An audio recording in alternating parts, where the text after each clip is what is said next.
order. Do you have a roll call?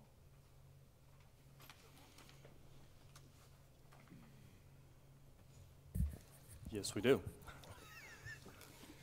Commissioner Fung, Present. Commissioner Sun, Here.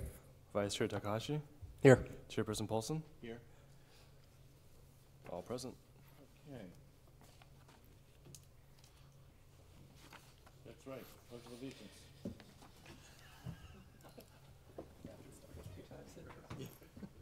I pledge allegiance to the flag of the United States of America and to the republic for which it stands, one nation, under God, indivisible, with liberty and justice for all.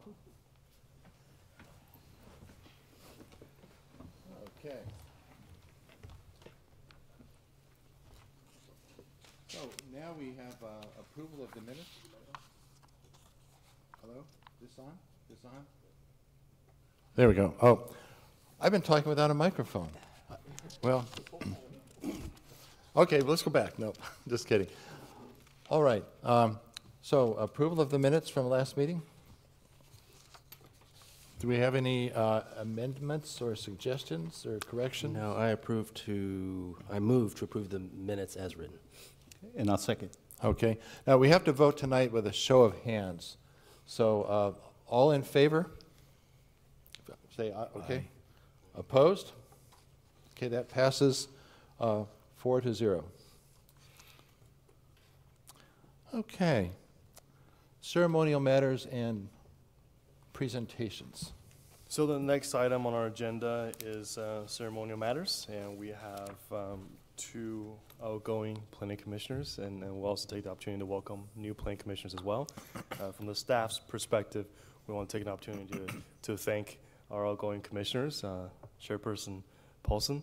Thank you for your service.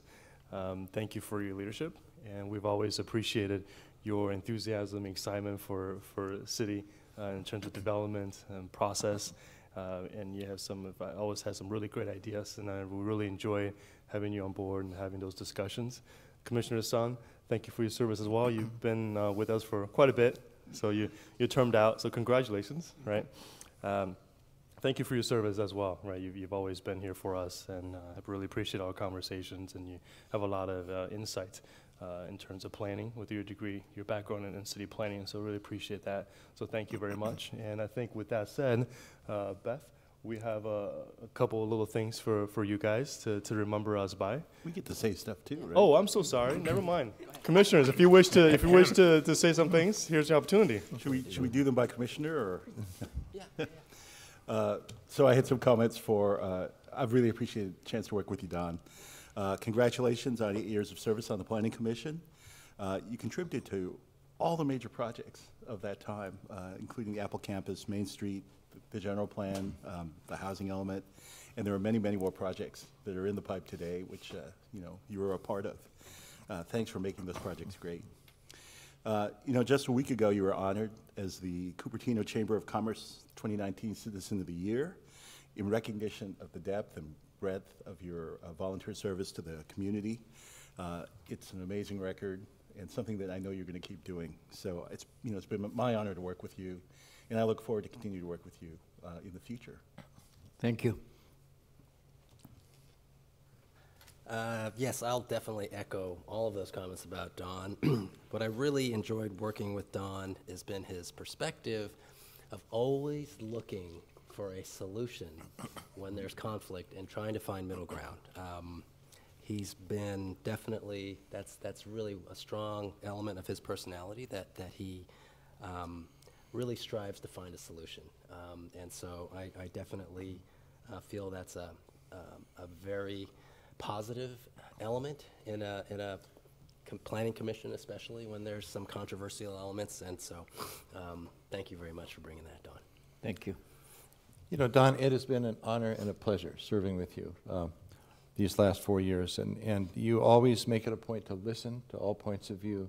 And, in addition to your work in the Planning Commission, as David alluded to, you are a giant in the community.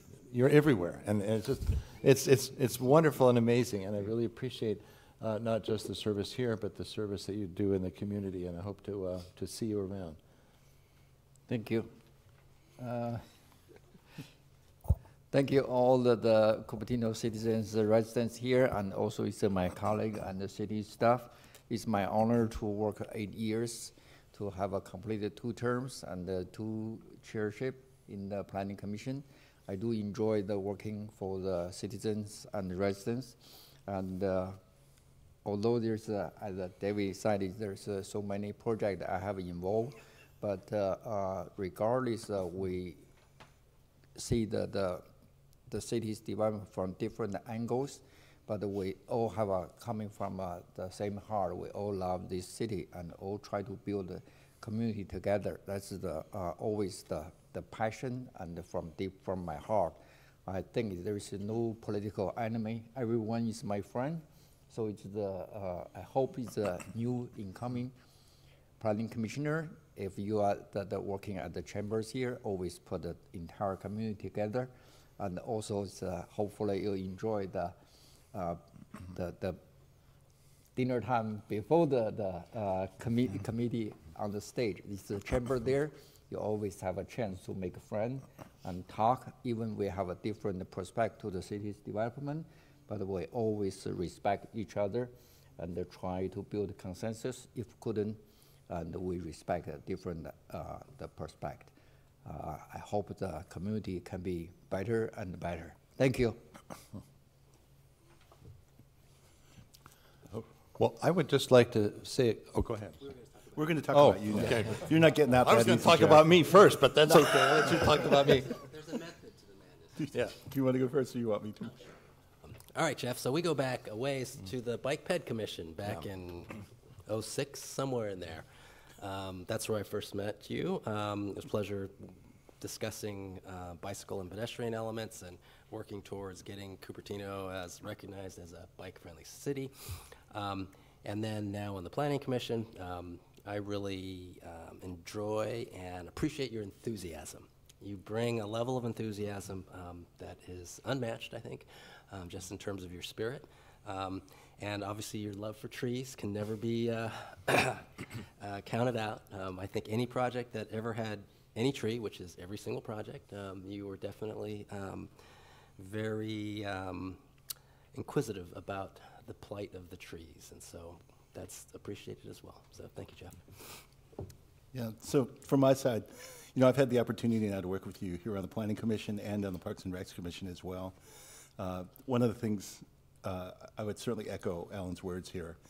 You are boundlessly optimistic in a world that, you know, doesn't always welcome optimism. That's really, you know, really fantastic thing to bring. You know, you had a really long career in the public sector, and that brings a great sense of history about why it is that we need to take the steps we take today, because it will matter 20 years from now, and 40 years from now, and 50 years, and 100 years from now. And that's actually one of the things I think that, that I will carry away. One of the best things about working with you is the perspective of what will things be like 50 years from now, based on what we did. Think about 50, think about 100 years from now. You know, when the guy is coming here, when somebody comes to the Planning Commission to get his sign approved at Target, he's probably put aside, you know, maybe a little surprised when Jeff is saying, well, you know, what have you thought about what the trees are going to be like in 35 years? You know, but it's really important. And, you know, I think that that's something that, you know, whether it's about trees, whether it's about how do we think about building things that will be 100-year structures instead of 30-year things. Those are the things that, you know, that they've been inspiring to me, and that, you know, we'll continue to treat, you know, continue to keep pushing your ball forward here as we go forward in the Planning Commission. Thank you very much. Thank you. Just a few words comment, and usually I'm a least talker in about the panel. But for the Jeffrey Paulson, I just want to say a few words. The first day when I got on the bench, I think I'm more expert than anyone else. My undergraduate and work experience all urban planning. So I think I'm kind of an expert. But after 8 years, I'm humbly acknowledge that every citizen, and including the Jeffrey Paulson and other commissioner, they they see the things is differently, and also it's the whole city's development is all coming together. Not single person can use his personal knowledge to dictate the city's development. So it's each time it's when we have a discussion, is Jeffrey Paulson always bring the different angle to view the issue. That's bring people together.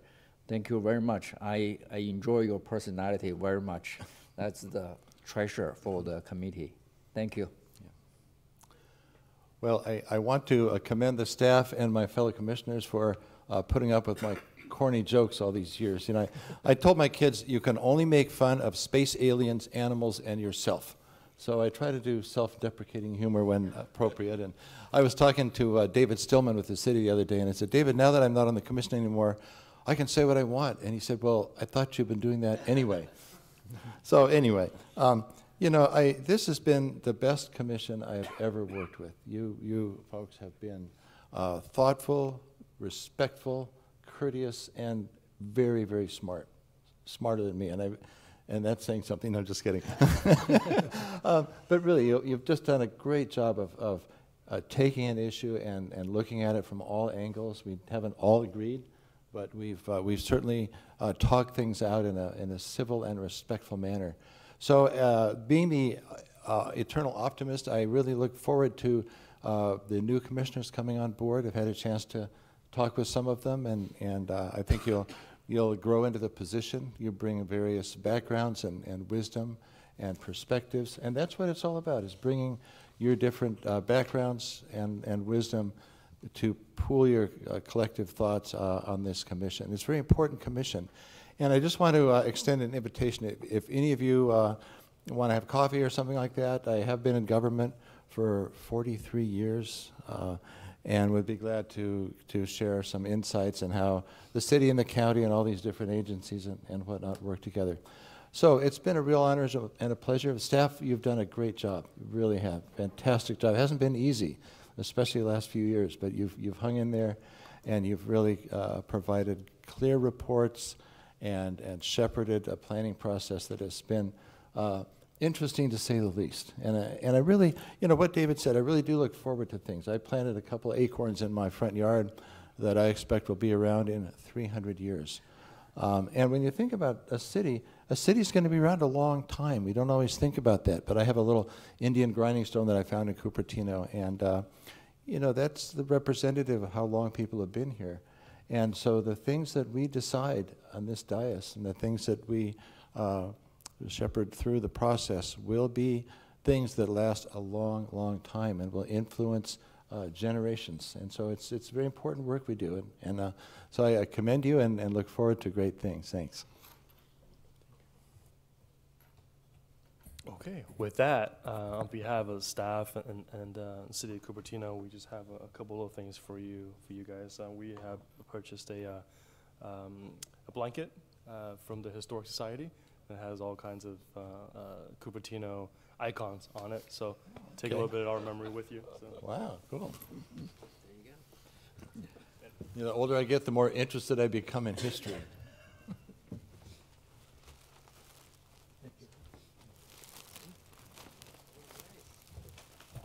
Thank you, Ben. As the president of Cupertino Historical Society, thank you for your support. And our Beth Eben, also in the audience, is our deputy board for assisting us for all the planning commission matters. Thank you, Beth, as well, for the idea and also for the effort in setting this stuff up for us. So thank you, Beth. Thank you. With So that- can I leave now? Yes, you can. You can leave now. So with that, I think we want to thank you again and welcome the new planning commissioners, and we can have the opportunity to switch seats. Yeah. Okay, thanks. I think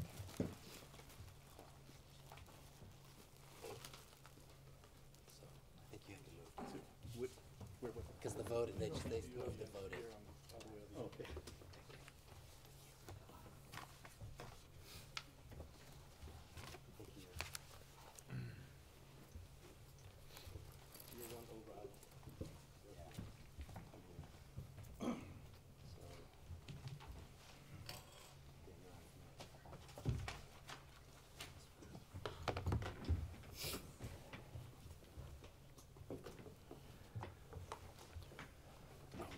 So, since we have some new commission members on board, I think it's fair to ask current Vice Chair Takahashi to help us through with our current agenda until we get to the point of the election of the Chair and Vice Chair. So the first matter is the election of Chair and Vice Chair and also committee appointments. Do you have a staff report? We have the attachments to the agenda where it lists all the appropriate committees. We'll also have a reference to the previous year's appointments for reference, in case that's important for you, and then I'll leave it up to you.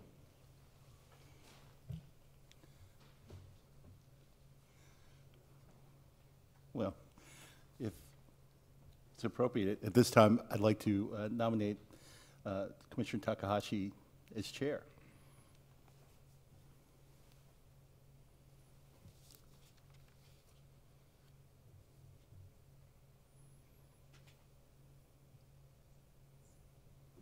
So you need a second. If there's no second, then the motion will fail, and then we'll have to entertain for a second motion. If the motion fails, I would request that we discuss the matter in a little more detail, given we have 3 new commissioners who've not necessarily participated in a planning commission meeting. Sure, fair enough. We certainly encourage the commission to have that discussion. Yeah. Absolutely. Okay. So in light of the lack of a second there, I'm assuming that the new commissioners don't necessarily agree with Commissioner Fun's motion. And I guess I find it interesting that all 3 of you kind of felt the same way at exactly the same time, which is in terms of a forum of a public meeting, it's generally very important, especially with the Planning Commission, that from a legal perspective, there are no discussions of any agenda items prior to the meeting. I mean, it's a foundational element of the Planning Commission. It's called the Brown Act. And if 3 commissioners meet either directly or if they meet by way of a chain, an email, it is deemed a violation of the Brown Act. So I guess what I would like to know is, given generally this protocol for the Planning Commission has been upheld as long as we can remember, the general rationale, I guess, from each of the new planning commissioners for their decision not to second the motion. So it doesn't matter to me who starts. Maybe Commissioner Wang, if you'd like to start. Yeah, sure. I think we're just trying to understand the process. Sure. And how nominations were being made. So I think that was more my reaction. So Okay. That's for the record. So yeah. So on that note, not sure if you guys, so the protocol is that the package comes out on Thursdays, which I think many of you, Kitty, I know you know that because you're involved in coming to meetings and things. And it's good to read through all of the elements from the standpoint of the attachment. That's why I was kind of surprised there wasn't usually there's a little staff report on these types of things, but without that, I'm kind of left it up to us to look through that. In terms of the listing of all of the various positions we're going to be filling tonight, which includes economic development, housing commission representative, design review, and also we go through the schedule for attending the mayor's meeting. So all those are elements that we'll be discussing in this agenda item area. And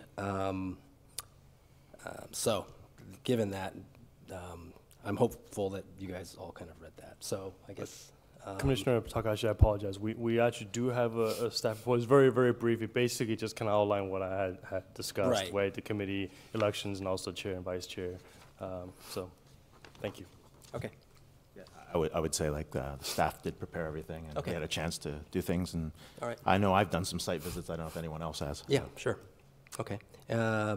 Commissioner Saxena, can I get a discussion from you? Anything specific you would like to ask? Just curious, it appears that there's something with regard to a reluctance, if you will, to second the nomination for me as chair, and I just wanted to understand from each of the new commissioners what the rationale behind that decision? Or is it just didn't procedural element? Well, I'm still new to this thing, Mhm. and I'm trying to understand. It's probably moved a bit too fast. Sure. And right now, I don't have a very strong rationale to say why, but I do have some preferences, and they're driven by what the community had communicated to us. Us. Who's us? Me, specifically.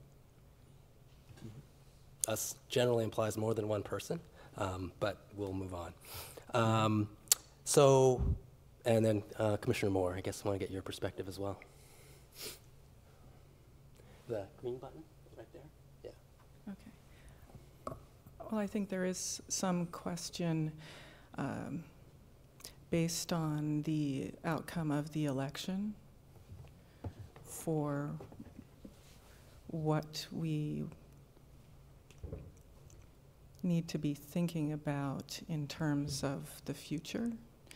And there is some question, you know, when I look back at what happened last year, I saw that there were only 9 planning commission meetings, and there were 24 scheduled. And then we had a large, I don't know, sort of a shift in the makeup of the city council. And I think that's the source of my reluctance. Okay. So in terms of 9 planning commission meetings, I want to say that's probably average. Many meetings get canceled just because of nothing on the docket, right? So I don't think a quantity of planning commission, you can count on not having 2 planning commissions a month, meetings a month. There will be some that get canceled. As far as the election outcome, I don't question it. I don't have negative elements about it. I think of all the commissioners, have been very careful to be as unbiased as possible with regard to specific community groups versus other community groups and this faction that lies in between. So, you know, from my perspective, I see myself as relatively impartial in this disagreement, if you will. And I think that's going to be important for us to move forward. And I think diversity is a good thing, and diversity of opinion is a good thing. And so trying to manage that and make it a positive element, I think is a part of what the chair needs to do. If the chair is in a position that they feel like they need to silence people, I think that is very problematic for the community. I think it's very problematic for the long-term prospects of our city. If Yes. I might interrupt. Sure, sure. How do you feel a chair or a vice chair or any committee member can silence someone? Commissioner, please turn on your mic when you speak, Yeah. so we can, Hit the Your button. microphone is not on. your microphone. Hit the green button. Thank you. Okay, yeah, I was wondering why do you feel that a chair or a vice chair or any committee member can silence anybody? You mentioned that, so I was curious. Sure, about sure, that. sure. Just from the standpoint of the chair is trying to keep the meeting running smoothly and trying to make sure that people's questions are answered and opinions are heard. My fear is that we will lose some of that impartiality. And like I said, I want to reiterate how important I feel it is that we take the diverse opinions of this commission and make sure each of us weigh the projects that come before us with the facts that are presented to us. I think that's very important because that's what our job is, right? So, and that's the way I've always looked at this, is what are the important elements of a specific thing? Because most projects that come to us are not necessarily the big ones. Just there's a few big ones that come once in a while, and those meetings tend to be long. And like with Valco, for example, there was a lot of discussion and concern about the size of that project, and people really trying, or at least from a commission standpoint, trying to impart some level of compromise. From my perspective, if we're not going to work to come up with solutions that best work for the whole community, and we create winners and losers. I think you've created even more divided city that is going to create more issues and more tension. And so that is my perspective, and that's how I try to work with regard to my work in the Planning Commission. If I may, I haven't had a chance to speak Mr. yet. So I'm disappointed. There's one of the things, I guess, there is a tradition of how this is done. Ultimately, the job of being the chair, other than running the meeting, conducting the meeting. One vote. Yeah. Otherwise, we are each, one vote out of 5, and the only things that matter are the decisions made by the 5. So, I'm disappointed that you've decided to walk away from that.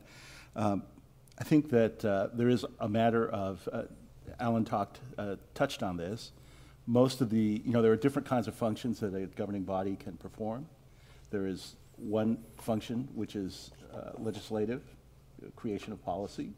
That happens very rarely here because we are advisory to the council, who would have the decision, the power to legislate new law. But we are actually the final stop for cases which are of the other kind, quasi-judicial, where we have a responsibility to provide an impartial panel to help make decisions about whether something is compliant with an existing plan. And the other issue, the other agenda item tonight is one of those. So in doing that, the state has provided for that model so that you don't have to head to court immediately when there's any conflict. But it's very important and this is something you can read about in great length at the League of Cities. The League of Government. League of Government has a long paper that talks about quasi-judicial responsibilities, how you have a responsibility to be impartial, how you have a responsibility to follow proper procedure, to look at the things only the things that were brought to you in the hearing. Doing that, there is a benefit to the city that we do that with the experience. Alan and I together bring probably 15 years of experience serving on commissions here. You guys have about 30 minutes collectively for the 3 of you. So I think that helps us do a good job, to do a proper job in making sure that we properly handle those cases. And I think that it's difficult to make a compelling argument. I'm also concerned about the politicalization of that is just the fact of how this is. This is a political job. That is just the fact. But you have a choice. We all have a choice about whether we want to try to set that aside, or whether we want to intensify it. And I think that it's very clear what's happening here. I just want to say that I speak for myself, but I think in the spirit of all the commissioners here, I think everybody is here to do a great job, to listen to their residents, their constituents, the businesses. I think everybody who is in this job has a tough job to make decisions of their own free will. And I think people are, in general, doing that with good intentions. I hope what was said earlier didn't imply that any of these were bad intentions. I don't think that was the case. I don't think that's what you guys meant. I think there's a lot of wisdom and experience in this room, wisdom from the planning commissioners who've left, who I hope I get an opportunity to speak with. But I think there's a lot of wisdom in this room, and sometimes we don't always get to air it and hear all the different opinions. But I hope that the conversations here earlier don't mean that there's anything implied that I personally do respect the experience that's here. But I just want to make sure that nothing's implied. It's a clean slate. It's a brand new commission, and I hope we can all work together. Yeah, I'd like to add to that, especially David, your concerns. As you probably know, one reason I'm here is because I learned so much from you. Okay, so thank you. So there is. I would second that. I've learned a lot from David yes, so in online forums. There be no doubt that the senior members of the commission, I look forward to them, and I look forward to help guide me and everybody else in the commission who is new. So I think that aspect is completely clear in my mind. Okay, So you mentioned about politics, and I think the Planning Commission, and you mentioned this commission cannot help but be political, and I probably don't agree with that. A commission should have very clear guidelines on how they operate and should be able to rise above politics and think about what's good for the city. As Mr. Paulson talked about a 50-year view, I absolutely agree. Any decisions we take should have the long-term view. I don't know if any of you are on the CUSD mailing lists, but today in the afternoon we got a letter from the commissioner via email which talks about the average funding per pupil in CUSD, and it compared it against similar school districts, Mountain View, Sunnyvale, Los Altos, Saratoga, which are around us. And I was shocked at the amount of difference which we have in the per student funding between CUSD versus other neighboring cities. That probably happened because there was some, what I would call, there was some form of a planning deficit which allowed the gap to grow bigger and bigger and bigger. And as you probably know, to me, that is one of the bigger concerns. I know CUSD doesn't work under the city, it's a separate organization, but all the decisions we take in planning do affect them. And I feel that some of those aspects didn't get the proper attention and mind share as they should have. And I feel there needs to be some change and so on. But at the same time, I will count on your wisdom and Alan's wisdom to do that, but the city does need a change in direction if we have an order of magnitude difference in the way our planning has ended the school district in this form. So I just want to speak to that directly. We're way off of what we normally talk about here, but you know, I'm very close with the people at both CUSD and FUHSD. And so one of the things that's quite notable in the last budget advance that FUHSD did, they look at the amount of revenue they expect to see in an increase on a yearly basis, and they check it twice a year to make sure that those things are matched. So one of the things that was very noticeable was that the increase in property tax from CUSD's district was about 5% in the last year. And the increase from the Sunnyvale Elementary District was about 13%, right? So it's exactly as you say. The planning decisions we make have caused the property tax issue that causes the difference between what's a basic aid district and a LCFF district. But it's probably not the way that you're implying. And before we continue on this, I'd like to just remind everyone to remain on the agenda Yes. topics and relate the comments back to the agenda item Yeah, at hand. so Thank I you. would say For the that point of order. I probably learn from you, but you should not presume that I'm implying something also. Okay, that's all. I guess point of order, where are we in terms of nominations, and what should we do, Mr. Attorney? So at this point, the Planning Commission is discussing the philosophy and approach to who will be nominated. Once the Planning Commission finishes their discussion on the item, it would be appropriate to entertain a motion for nominations for each of the positions that are identified in the staff report. Okay, and point of order, I believe we start with nominating a chair and then we work down from there. Is that how it works? Yeah, it's up to the Generally, okay, yeah. the commission Just trying to figure this out. work through. But I think that one organizational framework you could use is to do position by position in the order that's identified in the template that was in the materials that's in the staff report, and fill the positions one by one as you go. I would like to nominate Ray for the chairman position.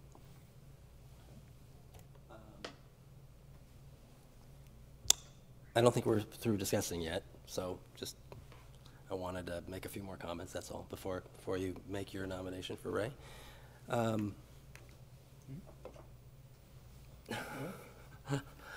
So I've been a resident for 24 years, and I feel that I have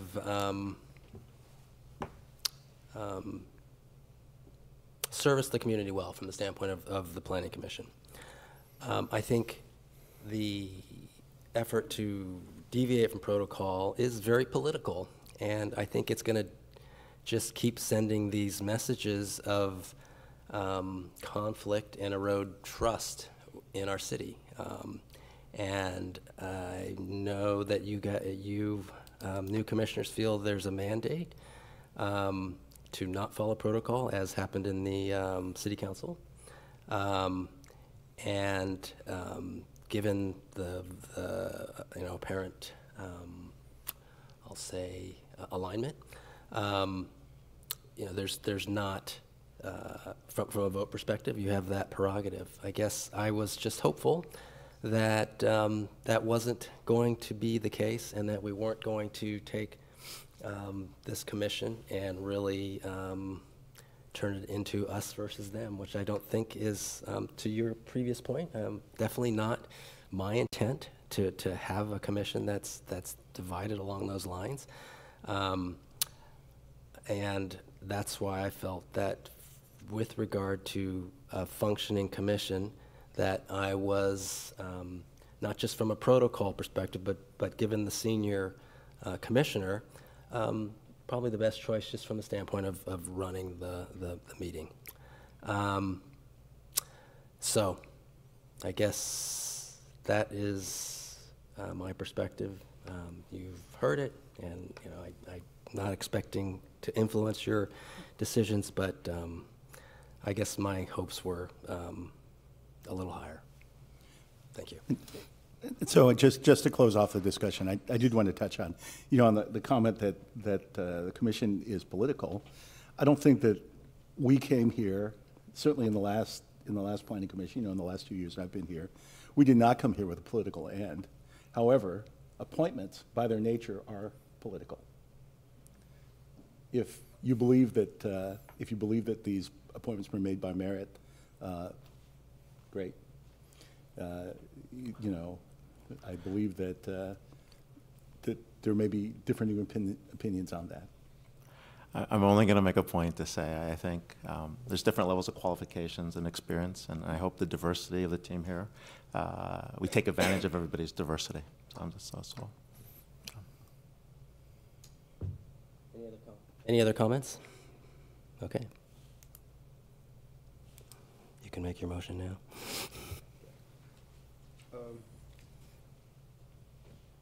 I would like to nominate The Ray. microphone is up. You got a mic. Okay. I press it, but I guess until it wait releases for it. the green light. Oh, okay. I'd like to nominate Ray for the chair position. I second that.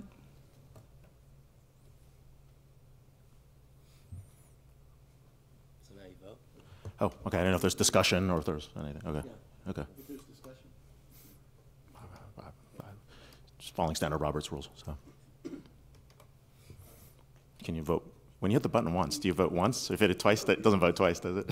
Just want to be sure. Wait, now we go. Okay, now it's lit.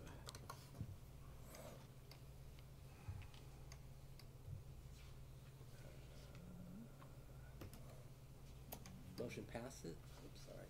Motion passes 3-2 with Commissioner Takahashi and Fung dissenting. So we can continue on the with the meeting. Commissioner Wong as the chair. Okay. Wow. All right. I believe the next order of business is to select a vice chair. Is there any nominations? But before we do that, I do want to make a point. I am very sincere in hearing everybody's opinions, and I think it's very important. I think we have a great group of people up here.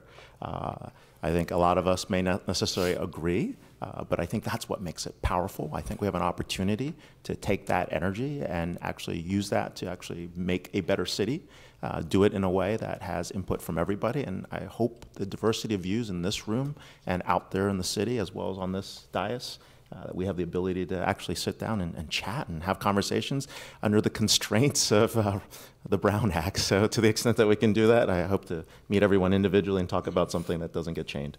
So I'll leave it at that. So with that, I guess do we have any nominations for vice chair?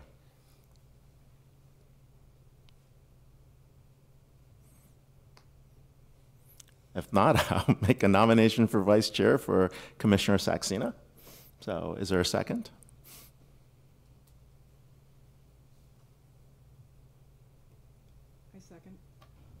I second that. Do we have any discussion? Okay, I guess we vote.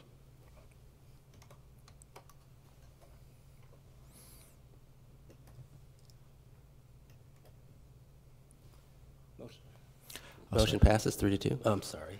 Go back. Sorry. It's okay. I apologize. You are well prepared. When I'm not here, I know, I know there's someone's going to. Motion passes 3-2 with Commissioner Takashi and Commissioner Fung dissenting. And now to the committee appointments. I'm going to have to look here to see what those committees are. What is the process, Attorney, for those commission and committee appointments? Do we do a voice vote? Do we deliberate among ourselves? Or what's the best process? I would recommend the same process that you would for your election for chair and vice chair. I would recommend that we go down on the list of our attachment for the committee appointments. So the first one up after your chair and vice chair will be design review committee. And that's 2, I believe, right? Right, the design review committee is typically, by municipal code is the vice chair plus 1. So you only have to get like 1 more. Okay. And if the vice chair doesn't want that committee, would there be options as well? Just so we know No, the- it's mandated by code. It's mandated by code, that's the vice chair. Okay, good to know. And in addition to identifying the second member, you have to appoint an alternate in the event that one of the 2 can't make it as members well. can't make it. Okay. Are there any nominations for the design review committee?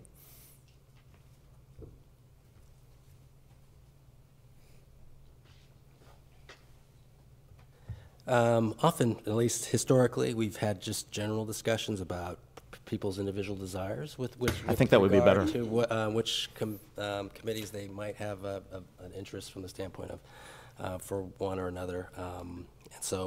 And then as you go through that, then you can kind of see if there's some alignment or if there's more discussion because multiple people are interested. Because the interest is compelling generally because you have to attend meetings during the day, and so if you're working, you have to make time for that. So usually you want people that are very interested in the subject and will make because otherwise we're scrambling to find alternates. So. No, understood. Second, what Alan said, that a discussion would be very helpful. Yeah, can we open up a discussion, Attorney? Is that all right to do that instead of go to a motion or vote?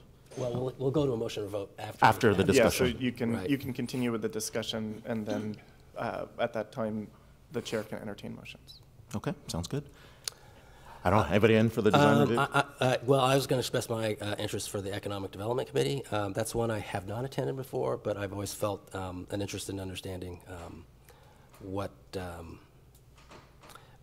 those meetings. They're not that frequent. They get canceled often. It's once a quarter, right? nonetheless, Yeah. Okay, those are once a quarter, if I remember. Commissioner Fung, do you have any that you're specifically interested in? I've served on the Design Review Committee for the last few years. I'm willing to do that. I would also probably be interested in the Economic Development Committee if that were available, but I'm Do they have alternates for that as well? Economic there can be, Development. Yes, there's Yes, one- There's a representative and one representative. and one alternate. Right. That meeting is, that's a Brown Act meeting, so anybody can attend. Okay, that's good. I'm interested in serving on the Environmental Review Committee and on the Design Review Committee. Although for the Environmental Review Committee, it looks like it is recommended that the chair serves, so that would have to be some negotiation, if possible. I'm happy to concede that committee. So I think I'm happy to volunteer on the committee nobody wants. I'll leave it at that. I had a question about the nominations in terms of like the chair has to go there and vice chair has to go there. Are they determined by code or is it just convention? So there's some of the positions are stipulated by the municipal code, and those we won't be voting on tonight. Others are convention. one outlier is actually the Environmental Review Committee.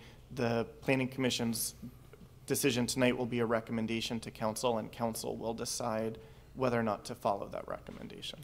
Okay, so just to clarify, and also the role of the alternate. Is it the alternate, if one commissioner can't attend, the alternate can attend? Or is it more in terms of if the commissioner decides to leave, that person, leave the commission? Okay. No, it's the former. If there's a conflict Right. or a scheduled or unscheduled absence, then the alternate could attend in place of the main member. And I'll turn my mic off in 1 second, but I'll just also a reminder to the new commission members to make sure that your mics are on and that you're speaking into them so that we're picked up for the cameras. Okay. Thank you. So even I would like to be an alternate or part of the Economic Development Committee. So it could be an alternative or whatever we decide.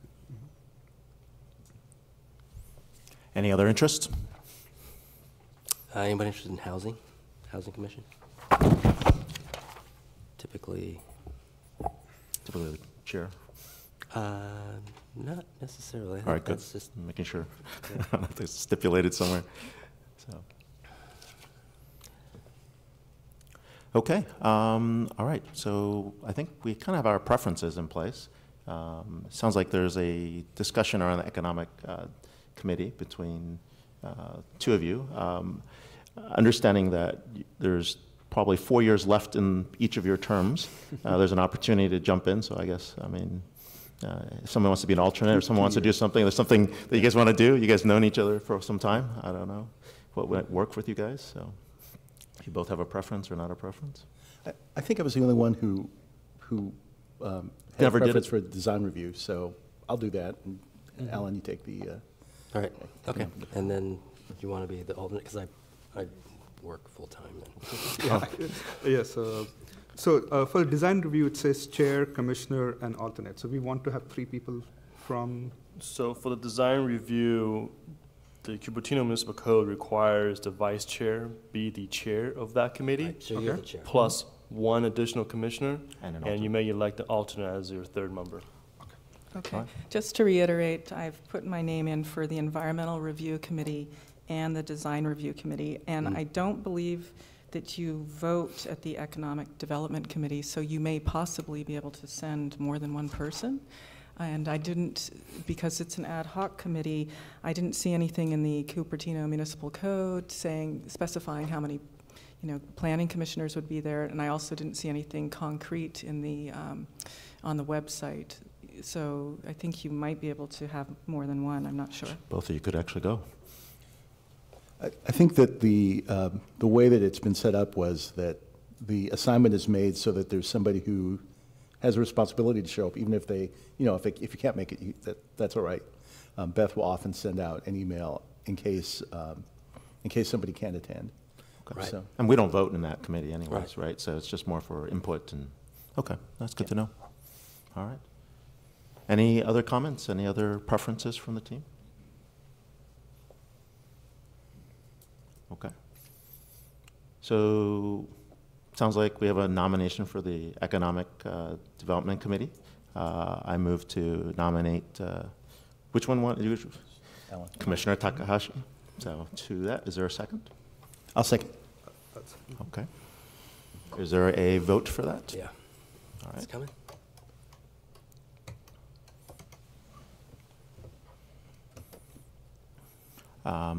It's a unanimous vote. Congratulations. All right, we have a committee.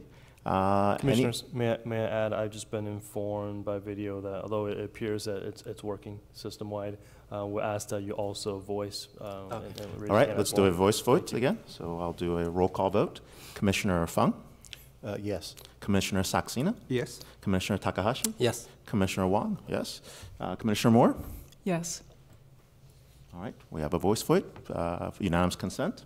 you want us to voice vote all of them, I assume? Yes, please. Okay. Okay, we will voice vote. All right, for the Design Review Committee, do we have any nominations? before you move on to the design review, if you could identify if there's an alternate for the Economic Development Committee. Okay. Anybody want this? Any interest? I'm interested if nobody else wants it, but it doesn't matter. All right, I nominate Commissioner Fung for the alternate on the Economic Development Committee. I second I that. second. Well, Okay, voice vote. Commissioner Moore? Yes. I vote yes. Commissioner Takahashi? Yes. Commissioner Saxena? Yes. Commissioner Fung? yes. All right, we have an alternate. All right, let's go to the Design Review Committee, where we need a commissioner and an alternate. So again, this particular committee typically is the chair of the commission that attends. So if you choose not to go, No, design, this is design. Design Review. So vice. oh, I'm Vice sorry, chair. I apologize. I was So looking at economic review. Commissioner, So, Commissioner Saxena is the chair of that by municipal code. okay. And we are choosing a alternate, and we are choosing a commissioner. So,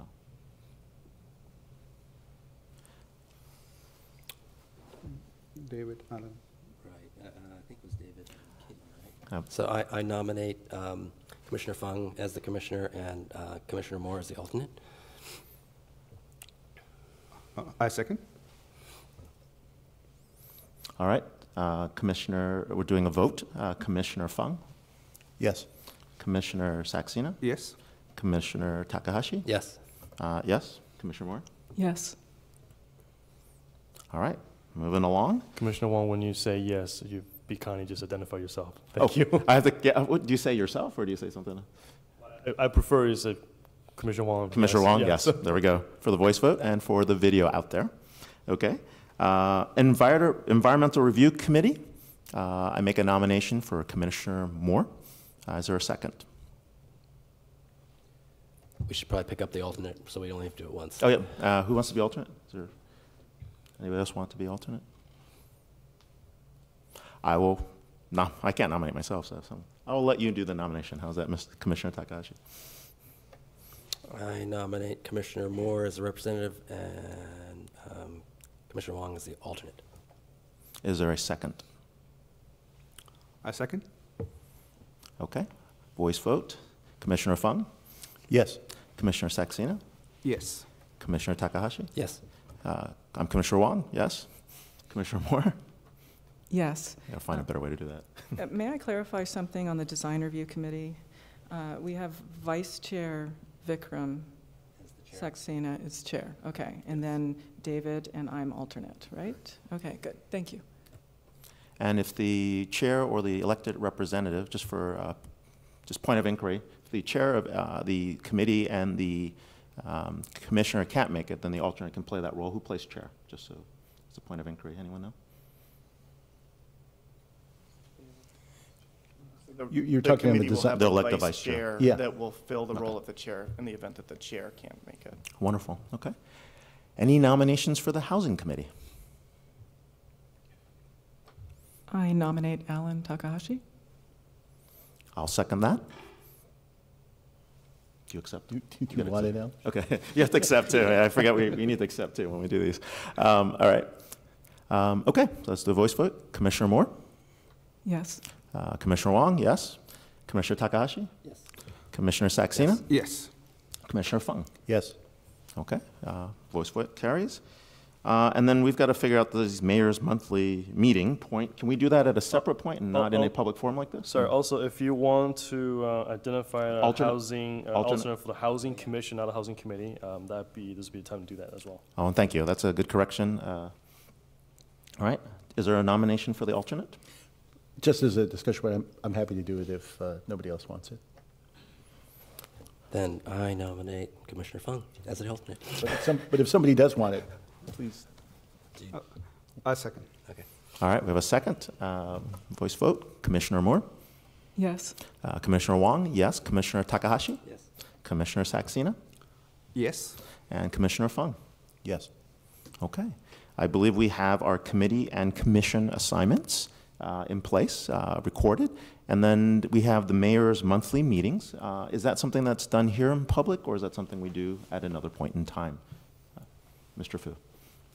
I would prefer that if you can to just identify that here. Yeah, I don't think, we haven't motioned this in the past. Usually we just sign up for. I think it's better if we sign up because we don't have our calendars here. Yeah, I think in the past we've just had the dates and folks just kind of identify the dates that they're available. Yeah, and then so- what usually happens is as you get close, the message goes out saying, I can't They're not make it." available? Yeah, I can imagine that.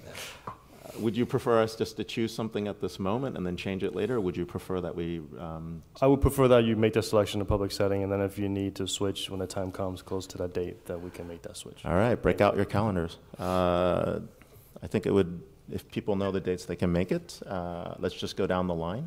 Let's take about 2-3 minutes to look at our calendars and see what we can do, and then we'll go down the line and see which dates you can make, okay? So let's do that as we wait. So just as a reminder, so the last rotation will end on March 6th, which has already identified Commissioner Fung to attend. So your very first one will be April 3rd.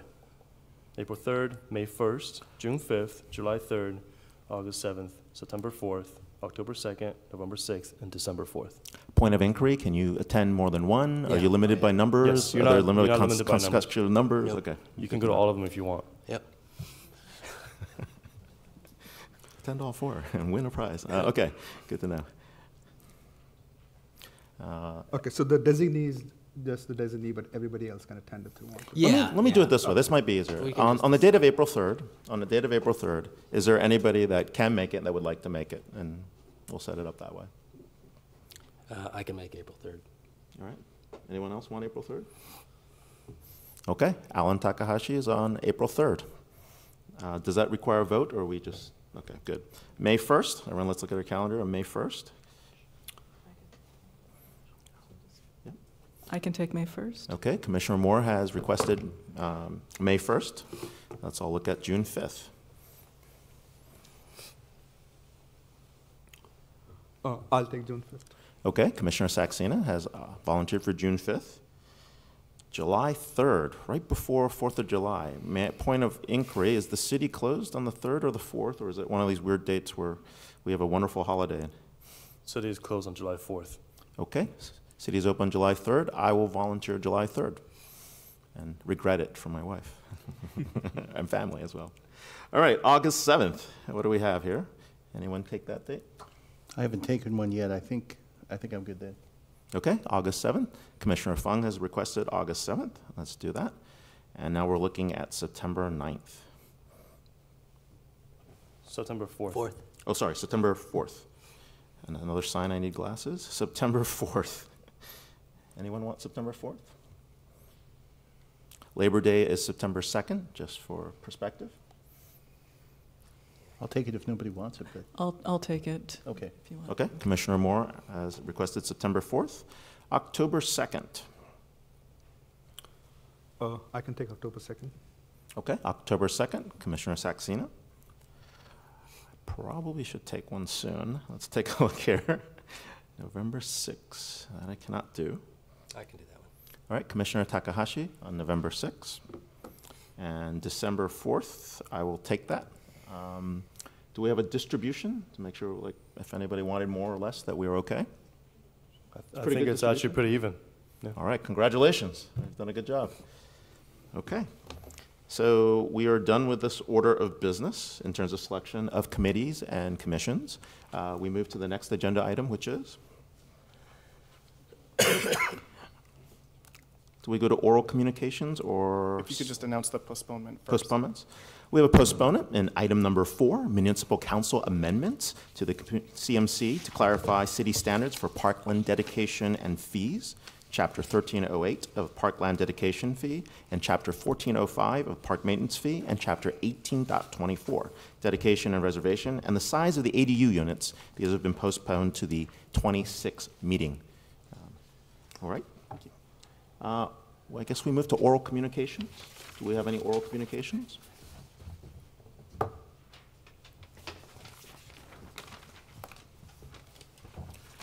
As a reminder for oral communications, as your name is called up, I believe, come up to the podium, and I believe you have 3 minutes is what the standard is for Cupertino. Very important. This portion of the meeting is reserved for persons wishing to address the commission on any matter not on the agenda. Speakers are limited to 3 minutes. In most cases, state law will prohibit the commission from making any decisions with respect to a matter not on the agenda. And of course, you can ask for that to be placed on the agenda at another meeting. The first oral one is Jennifer Griffin. Please come on up. I'll do the timer. Okay, thanks. Oh, it's over there. Yeah, timer. Good evening, Planning Commission. Planning Commission, and Happy New Year again to people. I'm Jennifer Griffin, and I've been coming actually to these meetings since 2003, and I think we've been in this new building since 2006 or 7. I just wanted to say that the Planning Commission is a very, very important commission. You all make a lot of critical decisions for the city, and I wanted to, since I have been coming to a lot of the meetings since '03, I wanted to say thank you to Mr. Paulson and Mr. Sun and Mr. Liu for their service. Public service is a very, very time-consuming, it's a hard thing to do, but it is a very honorable profession, and you are doing a great service to your city and to your state. I know your families will put up with a lot, but I commend everyone that goes into public service and the staff too. And then in that regard, welcome to Ms. Moore and Mr. Wang and Mr. Saxena, and welcome back to Mr. Takahashi and Mr. Fung. I hope you all have a great year, and I'm sure that we'll have some very important decisions, but I'm sure that the future of the city is in good hands. Thank you very much. Thank you for your active participation in the community. Our next oral communications is Richard Mellinger from Sunnyvale.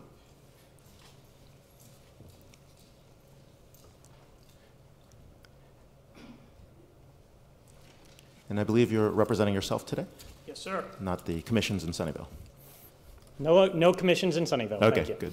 Honorable Chair, members of the Planning Commission, I am here tonight solely on my own capacity. I am here regarding past comments made by Commissioner Moore. Last February, in a discussion on Nextdoor, Commissioner Moore wrote, "Let's ponder 4,000 residential units at Valco Shopping District, catering to Apple Park in your micro apartments. Apple tech workers are 80% male. That would result in 3,200 men living at Valco. That is an 11% increase in the male population and a 2.9% increase in the female population. Will prostitution be legalized for the 3,200 males in the Valco-specific plan? Bars? Strip clubs? That's another one for the EIR to study." Further down that thread, Commissioner Moore writes, 3,200 single males living at Valco Shopping District within a couple hundred yards of Cupertino High School. Are these underage high school females the young ladies who will go there to meet Apple professionals? Finally, she writes, would you want a teenage daughter visiting retail below a context that had 3,200 men residing in it? It's a super valid question, and parents near Valco should be aware, even if it is an unpleasant reality. And this will be reviewed in the EIR because it is an impact on the population, even if it offends you. Commissioner Moore, as a single man and a software engineer, I am offended that you appear to consider me a threat to the safety of Cupertino's young women. However, Commissioner Moore's comments are so prejudicial and apply so broadly that under common law, she is likely required to recuse herself from any development proposed by Apple, which she apparently believes to be a den of prostitution and vice, as well as from any housing development that could conceivably serve Apple employees. That means most apartment buildings. These comments would also place the city in danger of state legal action. California fair housing law bans discrimination on the basis of sex, gender, or marital status. AB 686, passed last year, the Affirmatively Furthering Fair Housing Act, applies these rules to public agencies, including city governments. Furthermore, using the EIR process to discriminate against single men, as she suggests, would rise not just to a violation of housing law, but of the 14th Amendment guarantees of due process and equal protection under the law. Commissioner Moore, These conflicts of interest and prejudicial remarks render you unable to carry out your duties as planning commissioner. Your appointment has already embarrassed your city, but for you to continue in this role would place the city of Cupertino in legal jeopardy. As such, you have only one ethical and honorable choice, and that is to step down from that dais and resign effective immediately. Thank you. Thank you for your comments. We are moving to, I don't know the process, but are members of the Planning Commission allowed to respond if they want to or not? I believe not, but I just want to make sure. Okay. Our next speaker is Heather Dean. Please come to the dais or speaker stand.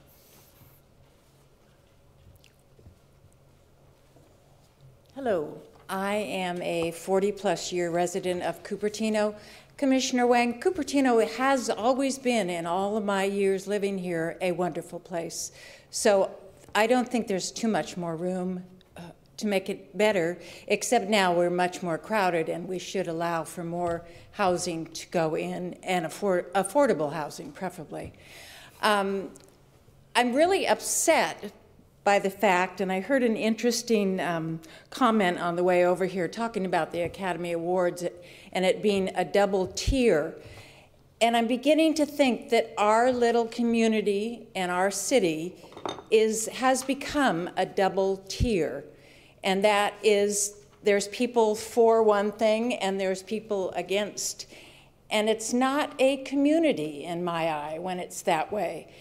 And I hate to see it. And I'm not real sure what to do about it except to be here and speak against it and just to let you know that I certainly do hope that you represent all of us and don't have your own interests.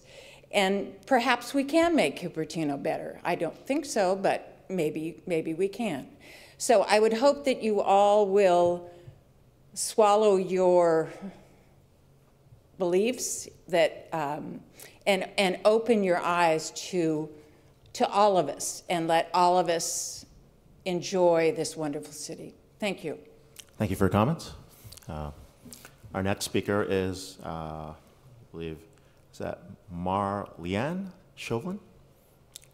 And if I pronounced it incorrectly, please let me know how to pronounce that appropriately.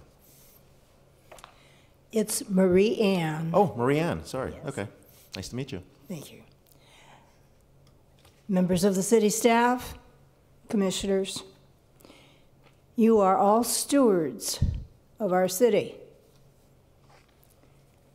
The Planning Commission has a very important role.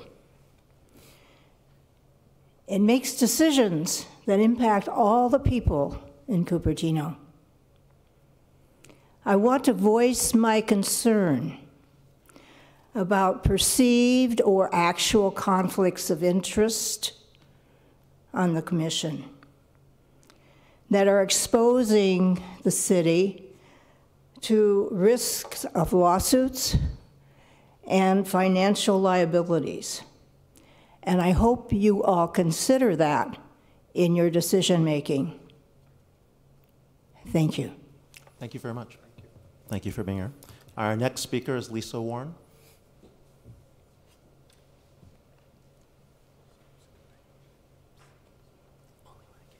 Thank you. So I just want to speak a little to the last three speakers, I guess. Can you come closer to the mic as well? Yes. I feel like there was a short little session of scolding and directing the five of you. I'm not comfortable with how it happened. We all know there's a difference of opinion in this city at the moment. We know that there are people from outside of the city coming in and stirring things up that don't help the situation.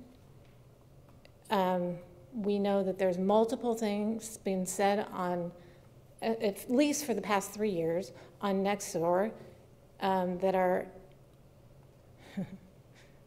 not always what they should be, or taken out of context or written out of context. To attack one specific commissioner over something that may have been felt as inappropriate by someone and ignore all of the valuable and accurate and well-studied information that that same person has placed in front of the public is really petty. I think you're all up there to do your best. You're not always going to agree with each other. You're not always going to agree with everyone in the community. I am going to trust that you're going to do what you are up there to do, and hope that you're able to help put the community back together in some way. I also know in your position it can be hard because you not only make your own decisions with things that become before only you, but you make recommendations to the city council, which are often ignored after a lot of time and effort has been put into thinking them through and deliberating, and amongst yourself, whether you agree or disagree, you come to some conclusion and it's passed on, and it often just gets, that's nice. So I know it's not easy. Thank you all. The ones I will agree with and the ones I will disagree with from time to time. It's probably a big mixture, but I still thank you for being up there. And I think the healing needs to start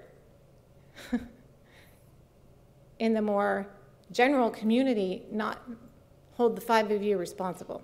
But I hope that you're able to help. Thank you. Thank you, Lisa. Parth Barvurad. Please tell me how to pronounce your name as well when you get up here. So, apologies. My name is Parth Barwad. Barwad, okay. Yeah, Nice to I meet you. just want to start off by thanking Mr. Takahashi and Mr. Fung for your years of service to this commission. I'm here to expand on a point that was talked about. You know, I think we have someone who, I think ideologically, I disagree with Mr. Saxena, I disagree with you, Mr. Wang, on certain issues from what I've heard.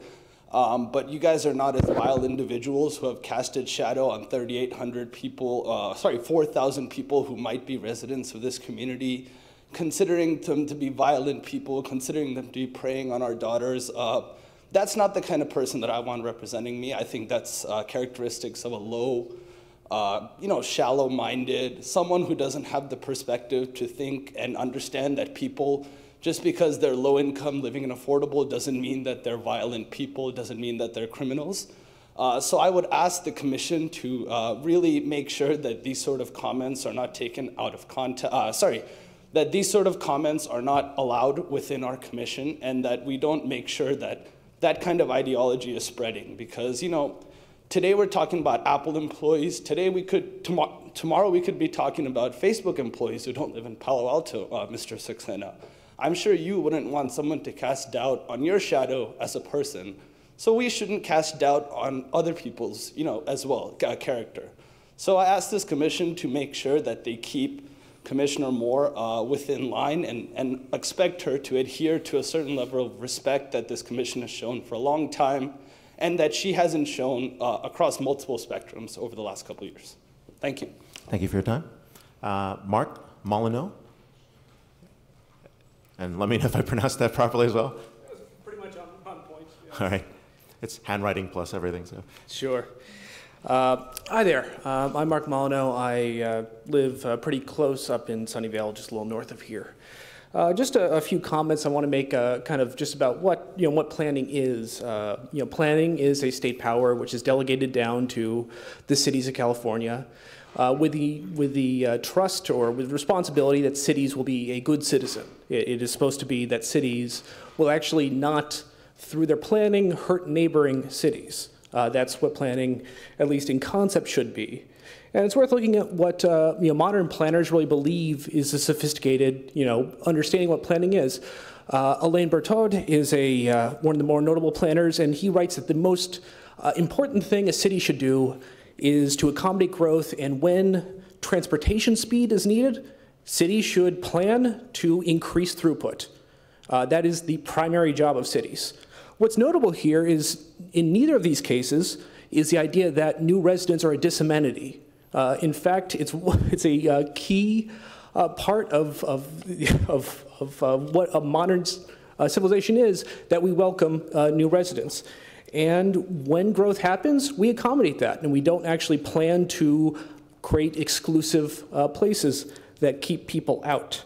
And I worry that in so many places, including right here in Cupertino, we see ideological strains in which people and new residents are considered disamenities. That is core to the ideology of Better Cupertino, core to the ideology of livable California. And I think this is extremely dangerous, and we are actually in a big way addressing it in California, and cities that plan for exclusion are facing additional scrutiny from the state, and I think that's incredibly reasonable. So I think the question is, should cities be better citizens and try to avoid this extra scrutiny, or should they go recklessly and just say, you can't, you're not the boss of me. I'm going to exclude to my heart's content. I don't know. I mean, I'd say I want to see this resolved, and if Cupertino wants to plan for exclusion, I'm sure California will say a lot just to stop them down the line. So, I mean, people are paying attention, and I don't. When I talk about Cupertino to people all up and down the Bay Area, they're not happy with what's going on around here, and they certainly don't think you're a good citizen in a lot of planning practices. And I think that's something that we're going to have to grapple with one way or another. So thanks a bunch. Thank you. Order Without Design, Mr. Bertot's latest book. Yeah, there you go. All right, we have our last person, Mr. Stephen Lau. That's the last comment. Is he here? Stephen Lau, okay. But he's on the agenda, so what do we do with that? Yeah, because the card indicator is from item 3, which is part of the agenda, so we're going to hold that. So we'll wait till the agenda. Let's go to the agenda. We can close this session and go to the next item on the agenda. Let's see. The next item on the agenda is I believe a consent calendar, old business. Where are we? Actually, we have a few written communications. We have written communications. So we have received 4 written communication on the makeup of the commission, and a 5th one on the appeal itself in support of the proposal. Okay. Thank you. Do we read those, or are they just listed? Okay. Yes, they're available for public outside, so it's part of the record. So you do not need to read into record. All right. Is there anything else on the consent calendar that we need as we move to that? No items on consent. All right, we move to public hearings. This is the appeal of the administrative hearing officer's decision to approve a front yard interpretation to consider designating the street side property line. I want someone to tell me how to name the street. I've been asking people, is it Betty or Bet? Anybody know? All right, Betty Avenue at the front lot line to allow for a 198 square foot addition to the first floor and a 2-story permit to consider allowing a 980 square foot second floor to an existing single-story residence. So the recommended action by staff is to uphold the decision of the administrative hearing officer and deny the appeal per the draft resolutions. Planning Commission decisions final unless appealed. Any comments, any conversations? Well, before staff? And just before the staff will give their presentation and comments about their recommendation, if the commissioners could identify if any of them have done site visits or had any communications outside of this hearing. Commissioner Fung, any site visits? Yes, I visited the site. I did not speak with any of the parties. Okay. Commissioner Saxena? I didn't visit the site, but Mike? I didn't visit the site, but I did have a look at it at Google Maps to see what the whole building looks like. Commissioner Takahashi? I visited the site but did not speak to any individuals.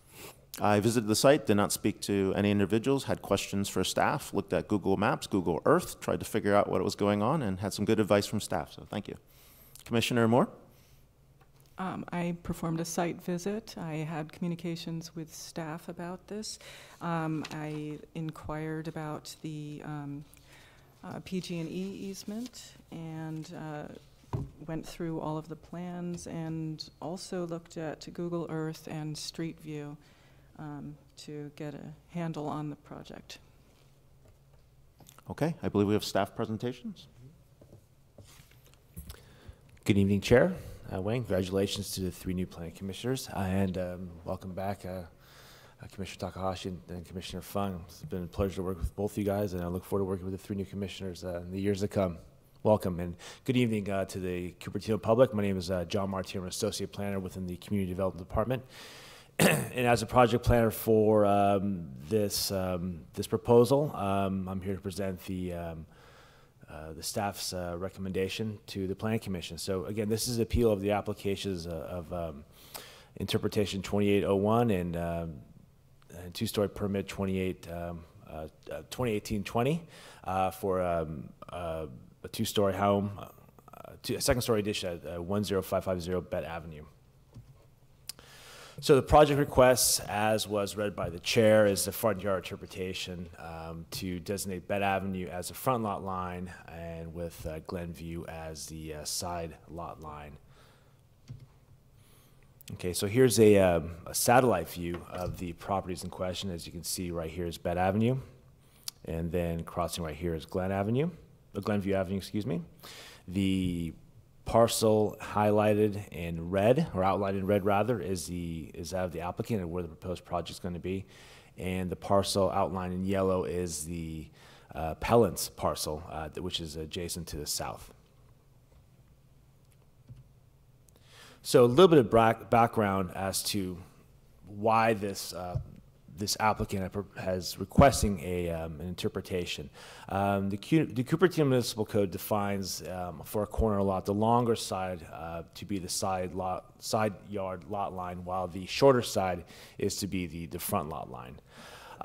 From time to time, staff does get requests to look at certain corner parcels, especially in older tracts, such as this one, built out in the late 50s, where developers were allowed to choose on corner lots where they can place a front yard and where they can place a side yard. It doesn't happen very often, but occasionally it does happen. I think I've counted about 15 circumstances in the last 15 applications in the last 20 some odd years where there has been a front yard line, front yard interpretation application.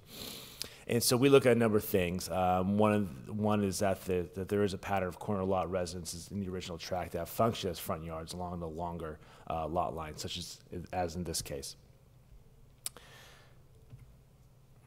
And so this is one of the analysis that we have done. So along Glenview specifically with the older tract, we looked at all the corner lots within that street. And out of the 12 corner lots along Glenview within this original tract, we found that 6 had the same type of configuration that the applicant had been proposing. And again, the applicant's parcel is this one right here, highlighted in red. So the basis for our approval of this was that the proposed project with the interpretation would be consistent with all aspects of Chapter 19.28, the Single Family Residential Code of the CMC.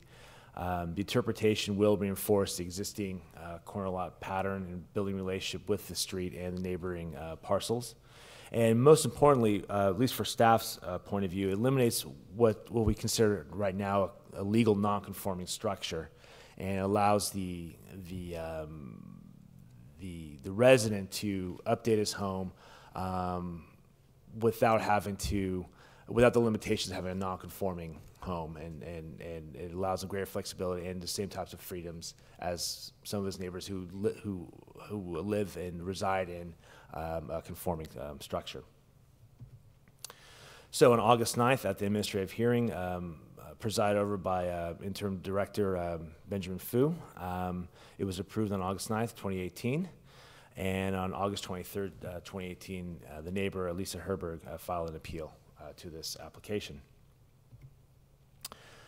The basis of the appeal, so without having to read everything over here, the basis of the appeal was essentially that the setback, the new side yard setback, which would be with this interpretation, could be as close, the first floor side setback could be as close as 5 feet. And in fact, the applicant had proposed a 5'6", I believe, setback to their rear property line.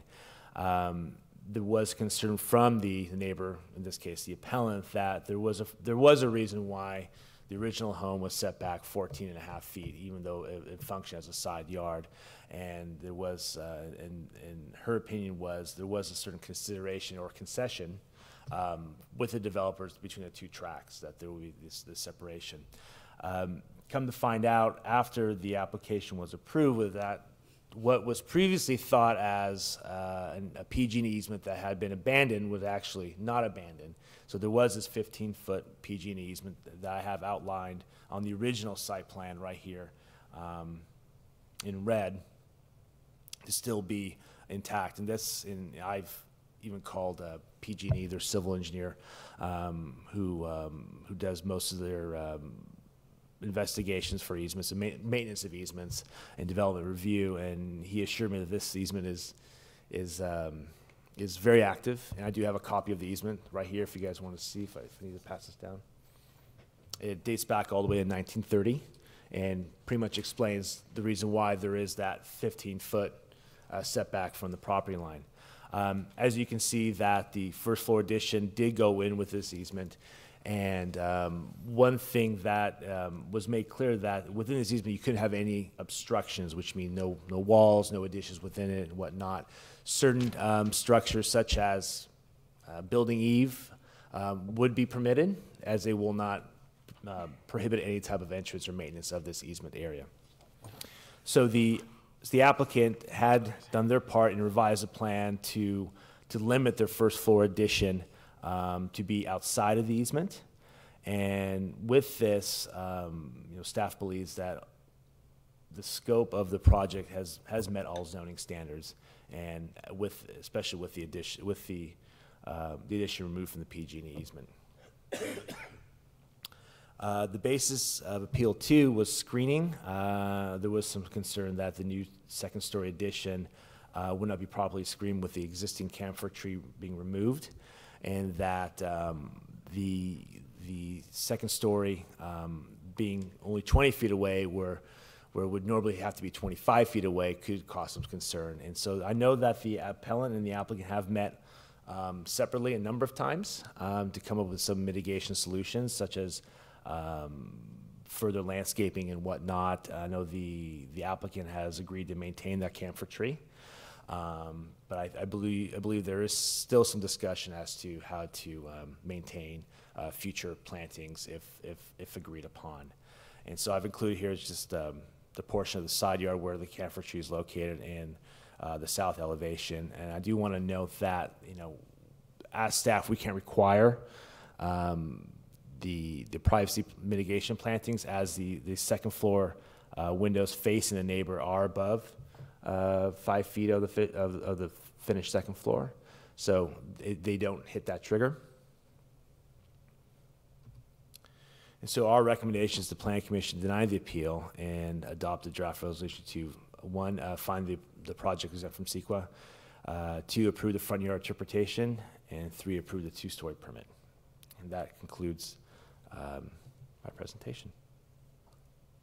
Thank you, Planner Jam. Do we have any discussion on the table, or what do we do? No, so you don't have discussion at this point, but if there are clarifying questions of staff, you can ask those, and then the appellant and the applicant will each have an opportunity to make comments. Are both in the room as well? Okay. Any questions for the staff? Actually, I'm just curious about the PG&E easement, why it was thought it was not there and it was later found to be there.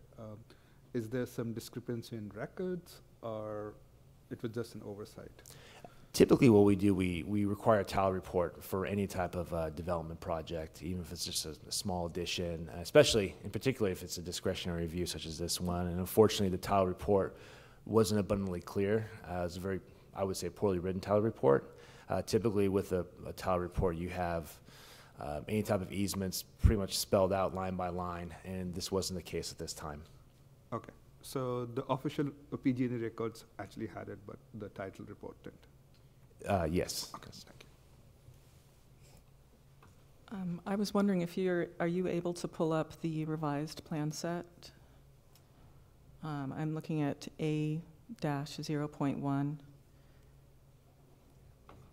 It's the first page of the revised set.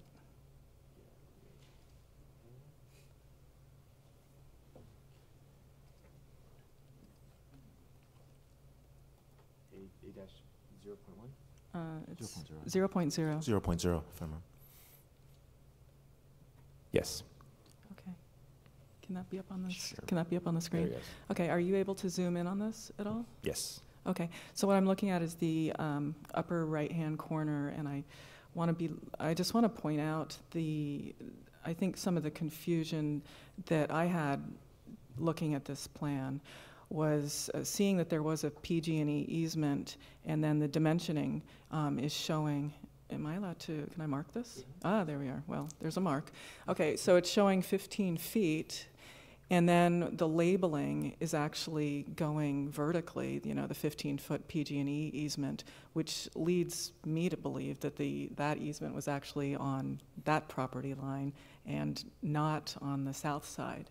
So that convention is unusual to me. Is that a little different, or are you used to seeing things dimensioned and labeled that way?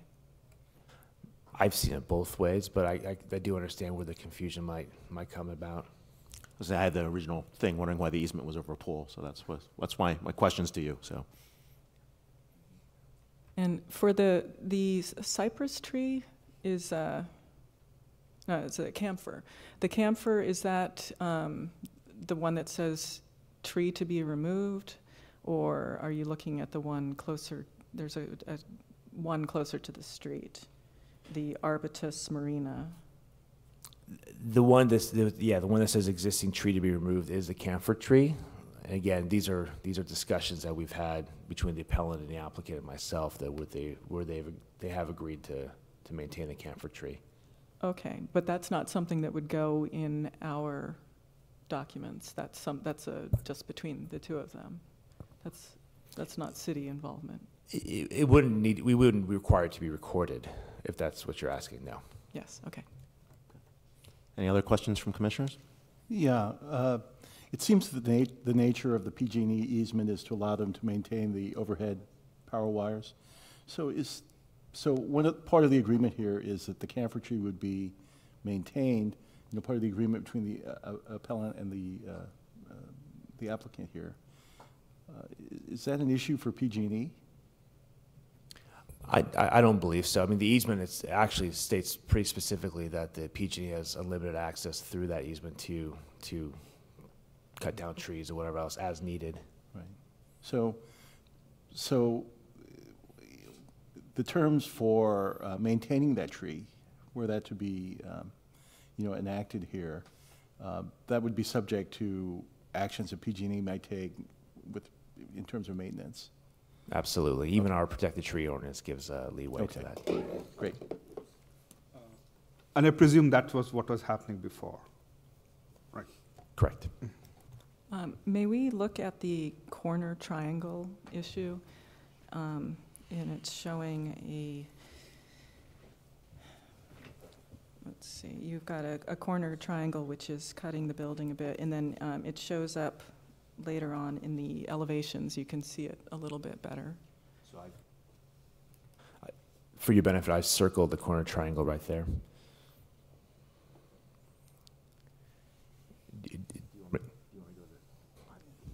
If you could explain what this corner triangle cutoff is and how it relates to this project. Is this a problem? Sure, I'd be more than happy to explain that. So the ordinance has corner triangle standards, which means that any new structure cannot be within this corner triangle. That's essentially to preserve some type of site distancing especially on corner lots where a driver coming down, in this case Bed Avenue, wanted to make a right turn onto Glenview, would not have an obstructed view of I don't know, a child playing in the street, for example. Unfortunately, there are certain circumstances where in this case, where you have a home built prior to these standards and you have certain incursions within the corner triangle, as in this case. Part of our non-conforming ordinance and practice is to allow residents to maintain these legal non-conforming structures as long as they're not intensifying it also. And what Commissioner Moore was stating with the elevation was that the applicant has demonstrated that they are not increasing the plate height, the existing 8-foot plate height at that location. You're allowed to change the exterior materials, but once you tear down the basic structure, the foundation, the walls, and whatnot, you cannot replace it within that corner triangle. So the resident, in this case the applicant, has agreed to not increase or intensify that nonconformity. John, will you please show page A 3.1? Because it shows the 8-foot plate height, and then we can all be on the same page with that. And is there some way these marks can be removed? Yeah. Okay, thank you.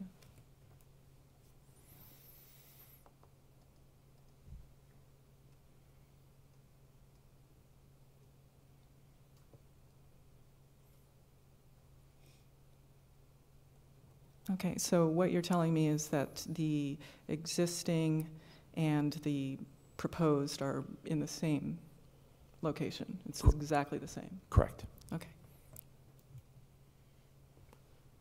Any other questions from the commissioners? Yeah, just a quick question on the corner lots. You identified 6 other corner lots in the kind of the same situation where the frontage is on the long end of the lot. So are those all considered non-conforming residents? Yes. Okay, thanks. We're part of the character of that community. But yeah. Okay. So do we at this point place this motion for, or do anything with it? No, so now the appellant has the opportunity to talk or discuss. They have a 10-minute limit to make a presentation up on behalf of their appeal. Wonderful. May the appellant please come to the podium. Yeah.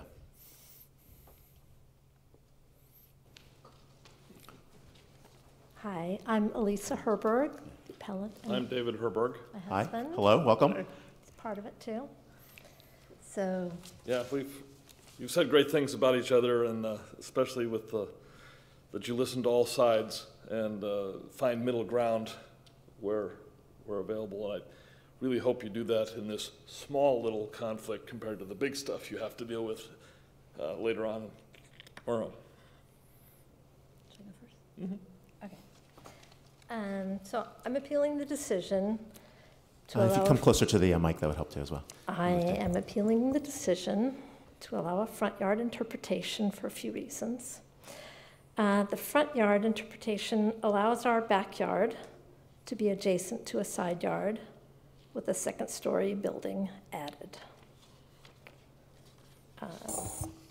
This is a picture taken. Let's see. Can we put that up on the screen? Possibly get that up there. There, I see it. This is from our backyard. The proposed design of their second story has 3 windows that would be 5 feet from the side here. 3 windows looking down into our backyard, and the window of our master bedroom as well. And the August 2018 draft resolution said that adverse visual impacts on adjoining properties have been reasonably mitigated. Any potential adverse impacts on adjoining properties have been reasonably mitigated through the installation of privacy protection plantings and front yard trees as required. Also in the staff report for today's meeting, it says, as a result of meetings between the applicant and the appellant, there have been agreements to maintain the camphor tree and plantings of additional Italian cypresses to mitigate any potential views. I wish that were true. Twice, I met with the owner, Mr. Lau, and Clayton Johnson, the contractor, where it seemed like we would have agreement. Clayton had summarized our discussions and had turned to John Martyr to make it happen. But in the end, my understanding was that Mr. Lau changed the decision and would not agree to privacy protection plantings such as trees that could be enforceable by the Planning Commission. Number 2, again, The August 2018 draft resolution said, "The municipal code recognizes that in certain cases, the definition of the front lot line may be modified, particularly when it improves the design relationship of the proposed buildings or additions to adjacent buildings and development." Unfortunately, this is not the case here. Our house is an adjacent building or development, and the proposed second story does not improve the design relationship when it is placed 20 feet from our property line. The front yard interpretation changes what should be their backyard to our backyard, that relationship, instead to their side yard to our backyard. The setback should be 25 feet. Right now, their second story is placed on their first story so that it is off-center toward us. I think one of those drawings would show that. Number 3, the staff report for today's meeting also said the applicant is not required to provide any privacy mitigation or propose retention of any existing trees to serve as privacy plantings. But the draft resolution to get the second story approved had assured us that, quote, adverse visual impacts on adjoining properties have been reasonably mitigated, which I would love to see happen. Okay. So building setback requirements are an asset, beneficial and belonging to adjoining properties. My building setback requirement is an asset to the Lau property, just as the setback on their property is an asset to mine. Until this reinterpretation goes through, Mr. Lau enjoys a 25-foot setback on any second story I might build, and I have the equivalent relief on his. But this proposed reinterpretation and construction takes away 5 feet of my setback on his property. The staff report on the page 3 of the preparation for this meeting ignores the effect of this reinterpretation, and it already assumes that the reinterpretation has gone through. And so all those figures are after the reinterpretation is approved, and it doesn't take into account my loss of 5 feet setback on this looming structure that's going to be built up there. So the report claims to have taken mitigation into account, but clearly it has not. So I went around and counted 32 corner lots in the applicant neighborhood. It's only 7 of these have been in the rotated state. He found 6, I found another one. And not one of these houses has a second story on it. And so we are treading new ground here. And even of those 7, there's only 4 that could possibly be this side yard to backyard conflicting situation. So in contrast to the staff report saying that these rotated things are common, they're actually kind of the exception, and that our situation is unique here, and I think we can't really approach this in a catch-all, well, it matches all these other things in fashion. We need to think about it in terms of this particular case. And so as a possible middle ground, you guys could do for us, I think, if you would, if you could record on our property the equivalent setback that they're proposing for them, so that we would have the same footage, so that when it comes my turn to build a nice house on that lot, that I would enjoy the same thing that Mr. Lau is applying for. Or we can set his second story back 5 feet to be the 25 feet that my backyard is required on his. It's only fair to have the same setback. On page 4 of the staff report prepared for tonight, it correctly states that there was agreement by the applicant to maintain the existing camphor tree and to plant additional Italian cypress to mitigate the visual impact of this looming structure. But there's been no follow-through. The amended drawings, which we just put up on there, show that the tree is to be removed, and there is nothing on there about Italian cypress plantings. Further, the applicant has withdrawn the agreement that I thought we had to get those plantings put in the covenants. I thought that would be an easy thing to do, but apparently they don't agree with that anymore. But not only that, the revised prints show that the number of windows peering down into our backyard and our master bedroom have increased. There's a larger number of them. So here in contrast to the staff reports, there is no agreement at this point. So unless an agreement is written down in covenants or whatever, it does not exist.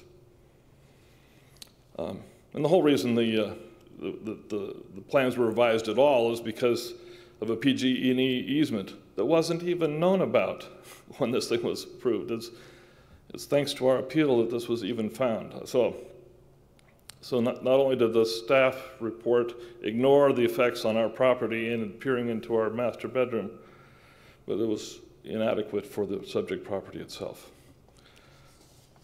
So, thank you very much. Thank you for your point of view.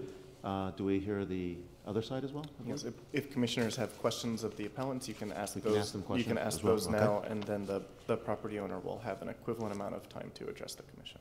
Thank you. Thanks for the rules. Could you talk about the agreement? From what I read, you met in Starbucks and you talked about things.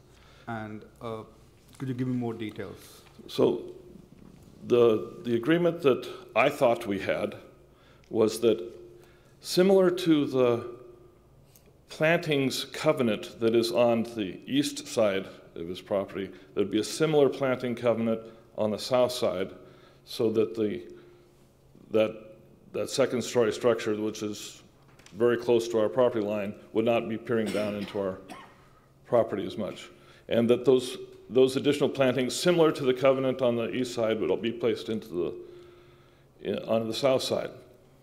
When we went to make that happen with John, Clayton said, no, that the Laos don't agree to that anymore. That's the extent of my knowledge. Point of inquiry to the staff, I guess. Those windows that are on the Betty property or Bet property, are those 5 feet high, the new ones that they've put in?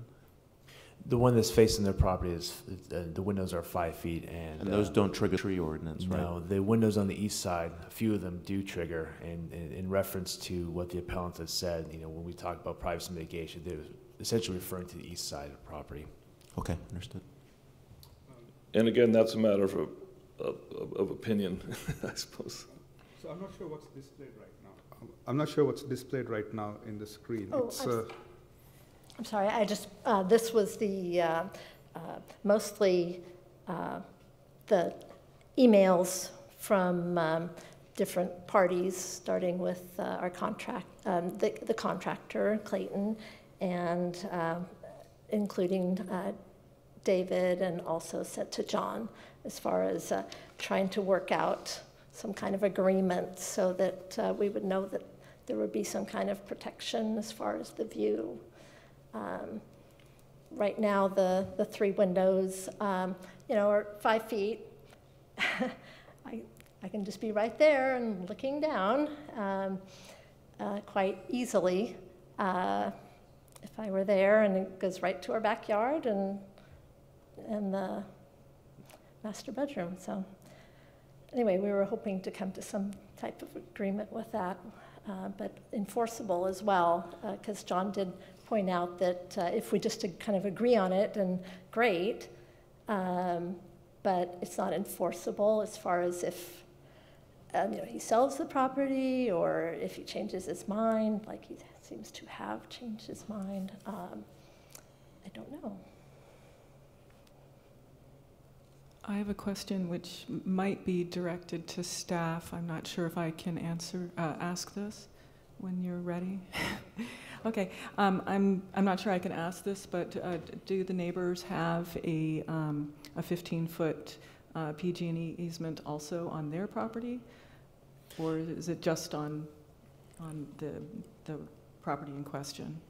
Just on the applicant's project, or the proposed project. That's it.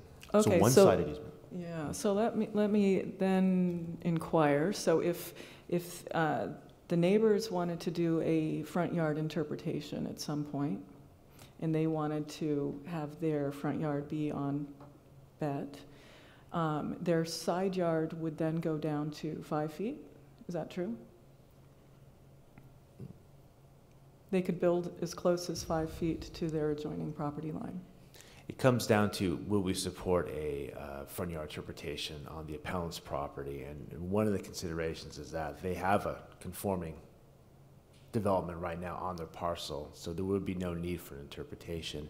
And if I could back up a little bit too, if the applicants had proposed to, the applicants had proposed to tear down their home and rebuild, we wouldn't support interpretation. It's only because they're proposing to maintain their existing residence that we're supporting interpretation in this case. So I'd like to correct what John just said. We talked with PG&E today, and we have the same 15-foot thing on our side. They made a correction. Oh, did they? Sorry. Never mind. We have a 10-foot. Oh, okay. We have a 10-foot easement. PUC. Commissioner, just a reminder, so I'm not sure if you're still using the appellant's 10 minutes. It may be wise to let them finish up on their 10 minutes, and then before you... Oh, yeah, sorry about ask that. questions You had to about us. 1 minute left when we had last call. Thank We you. were done with Thanks for our- that, with our talks. Interim Director of Food. Welcome Thank you. your questions. Okay. Any other questions? Yeah, just one other. Just to be clear, you were looking for equivalent privacy screening. You specifically are looking for planting of cypress trees? So there's sort of a basket of 3 things that would, some combination of any of this would be really nice. One is you guys granting us the same footage setback that you're granting them on that property line. Another is enforcing our setback on them on the second story. We're only talking about the second story of pushing the second story over to 25 feet instead of 20. We would also like these plantings similar to the east side on the south side, but in covenants, so that their successors and their successors would be bound by that also. But what you were specifically looking for there were cypress plantings, is that? Or something equivalent? Cypress was their suggestion, and okay, that's fine. Okay, thank you. It matches their plantings on another side, and that's totally fine. Any questions? I think someone else had one.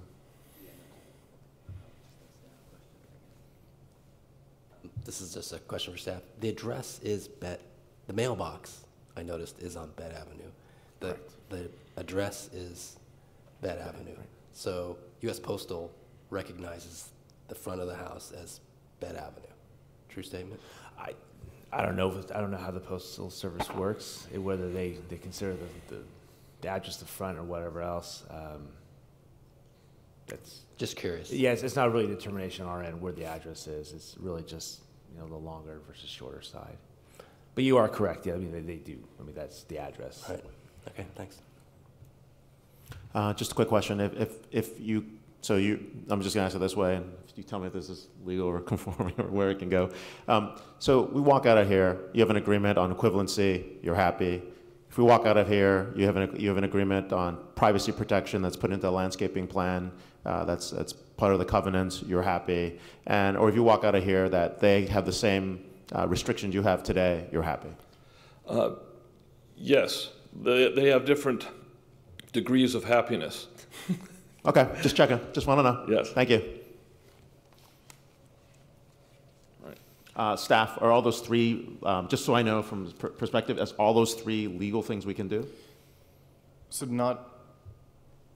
those are not all items that are before you. There's not an application regarding this property to make a determination or an adjustment to their setbacks. That wouldn't be an appropriate remedy in this situation. The Planning Commission should be focused on the specific issues in the appeal relative to the applicant's property and whether the findings can be made with regard to that property.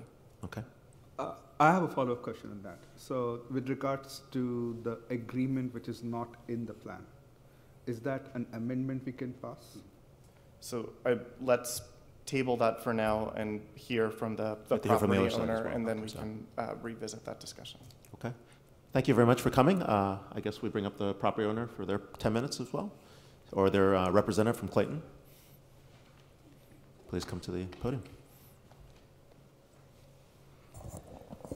Thank you to the Planning Commission for If you can come closer to the mic as well. Thank you Sorry about that. to the Planning Commission for hearing us and considering this.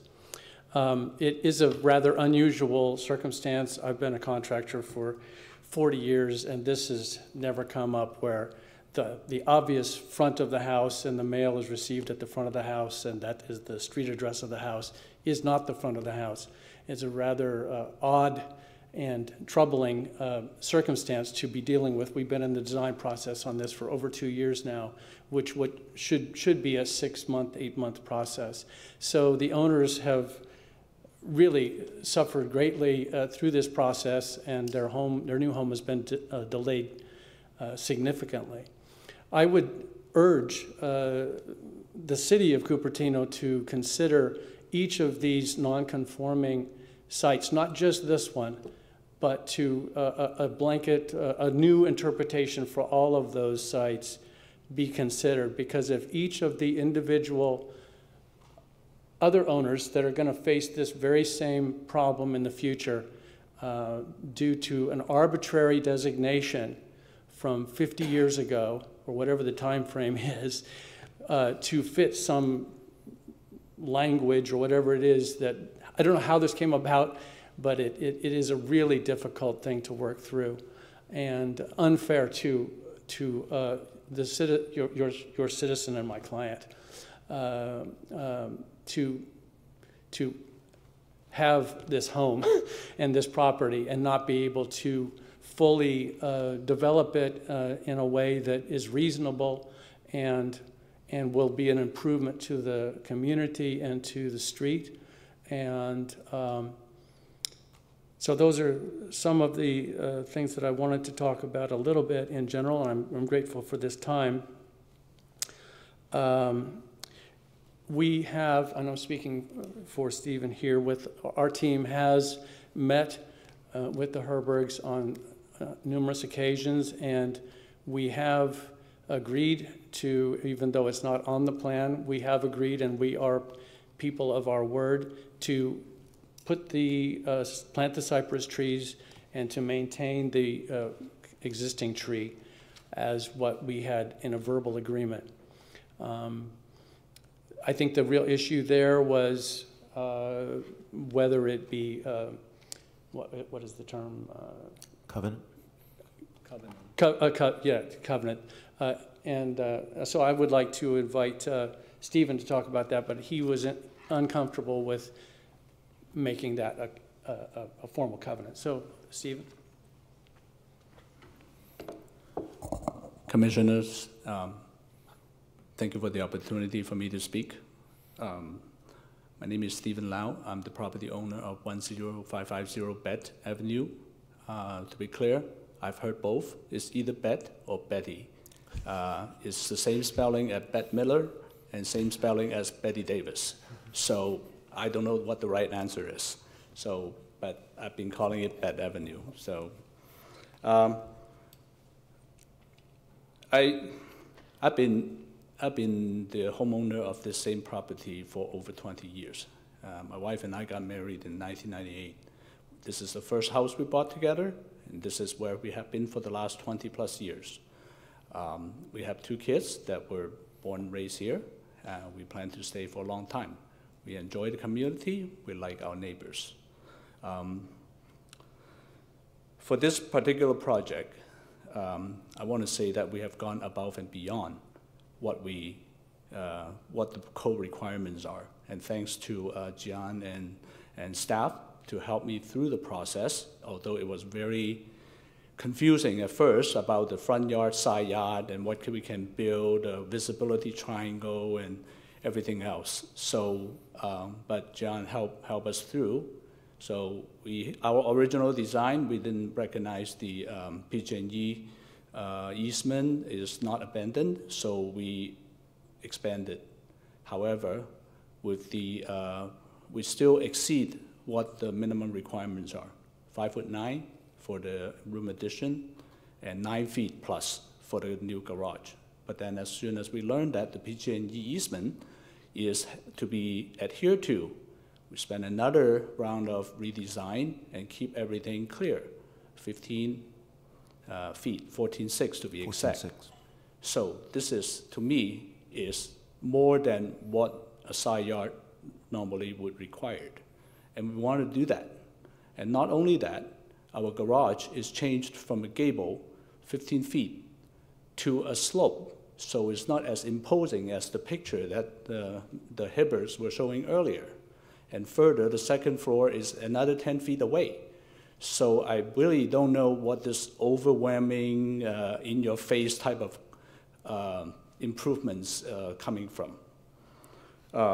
So as far as, I also want to acknowledge we have our neighbors here, and they are here to support.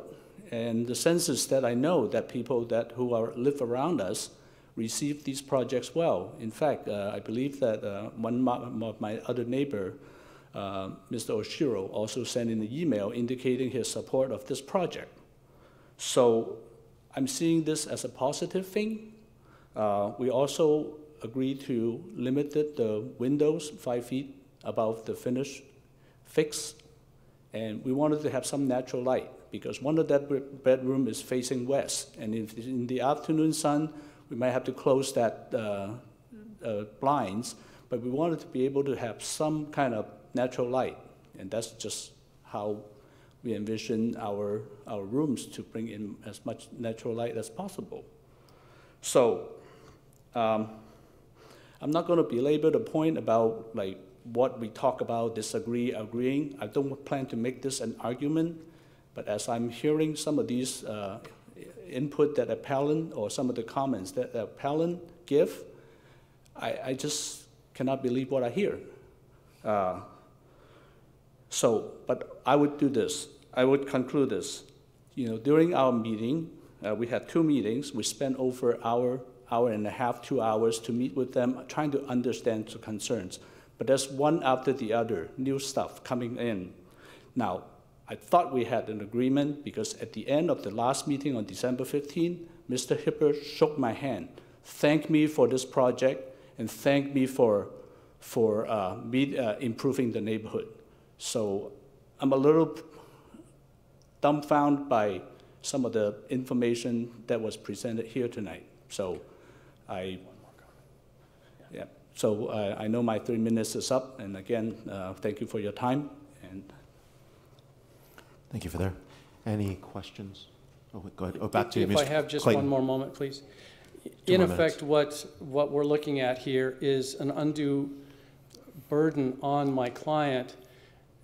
In effect, the neighbors are requesting that our project have, in effect, 2 backyards.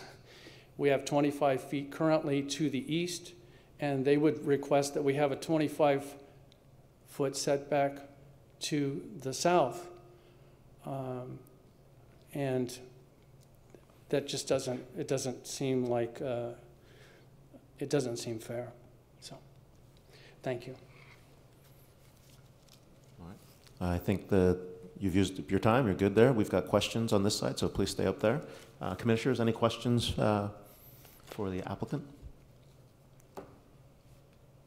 I have one. On the windows, 2 of the 3 are bathrooms, I noticed, on the 2nd floor. Would the applicant be willing to use frosted glass on those windows? Yes. They will have frosted glass. Okay, thanks. Any other questions from the commissioners?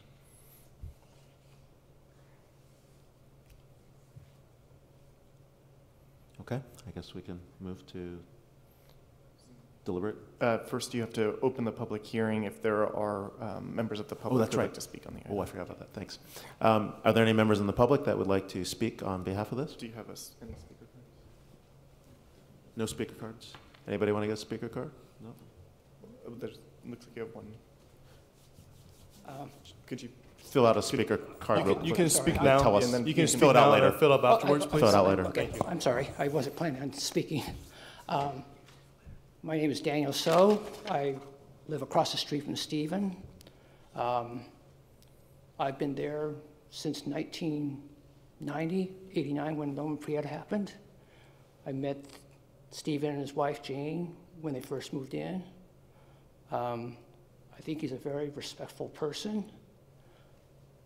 He's a good, respectful neighbor, does not do anything I feel is like obscene to, if you want to call it, devalue the property. I don't believe he does anything intentionally to impose on other neighbors. I've had a very good relationship with them ever since they moved in, so I think they're very good people. I don't know the appellants, I guess you call them, so I don't have anything to say about them. All I know is I know Stephen and his family, and they're very good people. I hear his frustration. I could only hope if, since I ride across the street, my house would be in the same situation that I forgot your name, I'm sorry, pointed out, but I sure hope I would not have this kind of issues come up also. I don't plan on having a two-story house. Hearing something like this makes me very hesitant about ever thinking about having a two-story house unless I move away. I think if it came to the point where Stephen said, forget it, we need to move out of Cupertino for to have a bigger house, I think Cupertino would be losing some very respectful people. And I only speak what I feel about Stephen. Thank you. Thank you for being here. Any other comments from the public? I see one, and if you can fill out the form and just hand it up here, that would be useful. So, speak first then.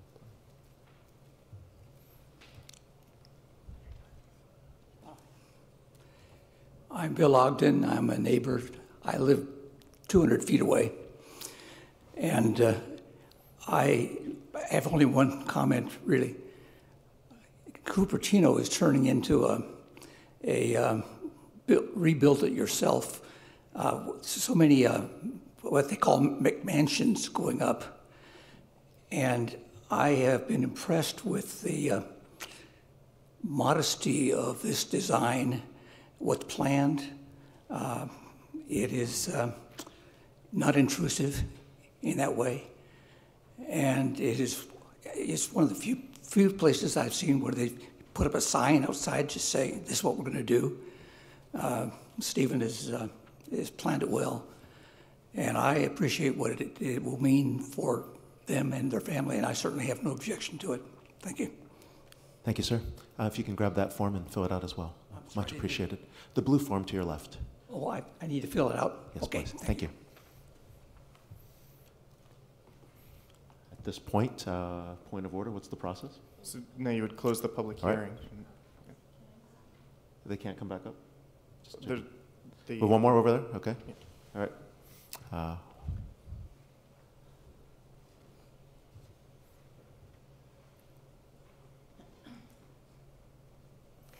Thank you. Good evening, Planning Commission. I wasn't going to speak, but I understand the issues, pro and con of rebuilding a home. My neighborhood has very, very small lots. A number of years ago, there was a requirement in Cupertino to have something called story poles. And I will say again that I recommend those highly. We went through neighbor across the street, actually over on the other side of the street across from me was putting in a two-story with a balcony. And we had the fortune of having the story poles. They were put up, everyone in the neighborhood, 8 people. I mean, these are 5,000 square foot lots. I can see into the upper story of that balcony from my home, I think 250 feet away. So it's very important to understand this, but somewhere along the line, Cupertino decided to abandon story poles. I believe Los Altos still requires them, I think Los Gatos and Saratoga require them. But I can tell you that you can sure tell with, and this sounds like a very sensitively done home, it's under current ordinance, it's got second-story setbacks, etc. But push comes to shove, if you have the poles up, everyone can see where it is going. You can see if your sunlight is blocked. Are you losing your western exposure, your eastern, etc.? So I think in this case, having sat in the audience and heard the appellant and the other neighbors, that I think story poles would have really helped to have had all the neighbors and the homeowner see exactly what they were going to be getting. These properties now in Cupertino are very, very expensive. We need to make sure we do as much planning as we can, because the neighbors' homes are worth as much potentially as the new home. Everyone has the right to potentially rebuild their properties, whether you're on a 5,000, a 10,000, or a quarter acre or an acre lot. But I do think, and I would recommend strongly, that we bring back the story poles. We heard a lot of strange things when people were talking about, oh, we don't need them. Developers said they fall down. They only fall down if they're not put up correctly. Cities use them. But I think in this situation, for neighborhood serenity, for whoever's building and for the neighbors, because let's face it, these properties are going up in value. So bringing story poles back would be very, very helpful. Thank you. Thank you very much for your time. All right. Do we close public discussion? All right. At this point, we're going to close public discussion. Close the public hearing. Close public hearing, not discussion. Thank you. Choose the right words. Close public hearing, and thanks. And I guess, council, I guess we deliberate.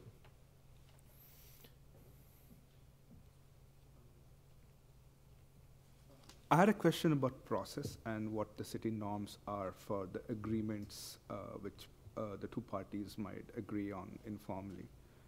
Is there a precedence for what it should happen and what needs to be recorded? In my 5 years here, I haven't been faced with a situation where two parties voluntarily agree to plant trees as privacy mitigation. That's outside of what's required for the ordinance. So this would be new territory, at least for me and even my colleagues and staff. Other than that, you record a covenant prior to getting your building final, and you can have your neighbors waive the requirements and not have to record that covenant as per the ordinance. But I guess your question is, has staff ever had the case where we had the kind of an agreement recorded, private agreement recorded? Yeah, like the finders, the material suggested there was an agreement. And what I wanted to understand better is, if there is that kind of an agreement, what are the various forms it could be recorded so that the two parties, that the terms of the agreement are in a paper which has some legal sanction? So we would, if it's a private agreement, it would be between the private parties to decide on what form they wanted to use to agree. As John mentioned, the city is primarily enforced with making sure that the code compliance is met and that you can make the findings in support or denial of a particular application. So the city's mechanisms for doing that are through conditions of approval that can require conditions that would run with the land. But in terms of the private agreement between the parties, that would be up to the individual parties to decide if and how they wanted to memorialize that.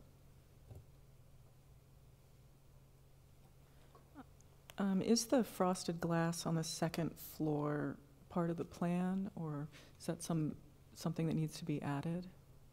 It would have to be added. As right now, it's 5 foot above the finished floor and fixed as per the plan. But the frosted glass is something that would have to be added to this. It's not identified as frosted.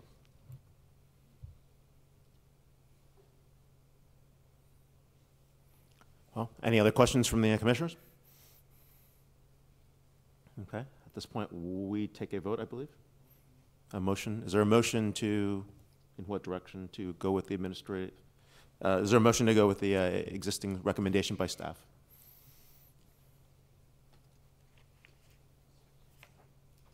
I'll do it. I got to pull this thing up to read it.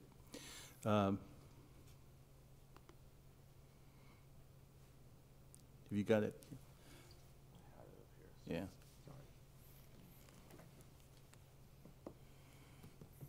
All right.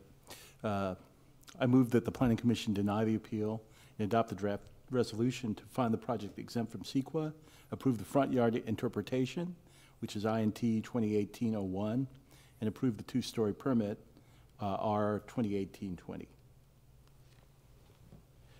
Can you repeat that again so I know? Are you approving or disapproving that motion? Deny the appeal. You're denying the appeal. Okay, good. Just want to make sure everyone's heard that. Is there a second? Just to help staff to clarify, did your motion include the comment from Ms. Moore about the frosted glass? About the frosted glass. No, I didn't include that, but I will. Friendly amendment if you need it, but to include requirement for frosted glass on the second floor windows facing south. I second the motion. Any discussion on the team? Anything else to add? Okay. Well, yeah, I don't know. It seems like we ought to at least comment on why the We should decision. comment, yeah. Yeah. I think that, there is always a concern about, a design which is built to code but encroaches upon the neighbors. And I think that that was a serious concern with the originally approved plan, where it was only, 5 or 6 feet away from the property line, to the neighbor's property line. With the addition of the modifications for the PG&E easement, that the setback on the first floor is maintained at about the same level as it was previously, which I think largely addresses that problem. With regard to the second floor, I understand the point of the appellant here, that because of the unusual arrangement of side to back, that there's an asymmetry there. However, that is compliant with the existing municipal code. So between that and the fact that there is an agreement here, and again, there is that question about how will that be formalized. There's an agreement to implement privacy planting as well. I think that generally mitigates the issues, and that's why I'm supporting this. Any other comments from the commissioners? Commissioner Moore? This is more of a comment on our city policy, because we have a situation where we have 2 houses, which one, because it's non-conforming, is allowed to ask for this front yard interpretation, and the other home is conforming, and if I'm understanding correctly, makes that home not eligible for the front yard interpretation. So I'm a little unhappy about that disparity. Commissioner Takahashi? Yeah, I don't agree with that necessarily, primarily because of the way the houses were built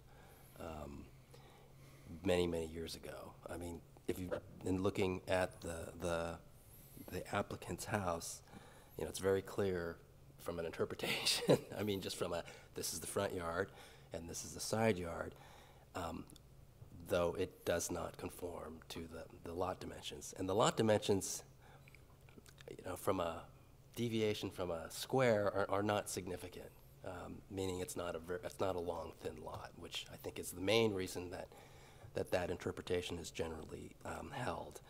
I think it is unfortunate that there are 7 other houses in the same situation that they have to go through this. I'm assuming that from the applicant's perspective, if there was not concern by the neighbor, this would have been, well, it was approved, right, because this is an appeal.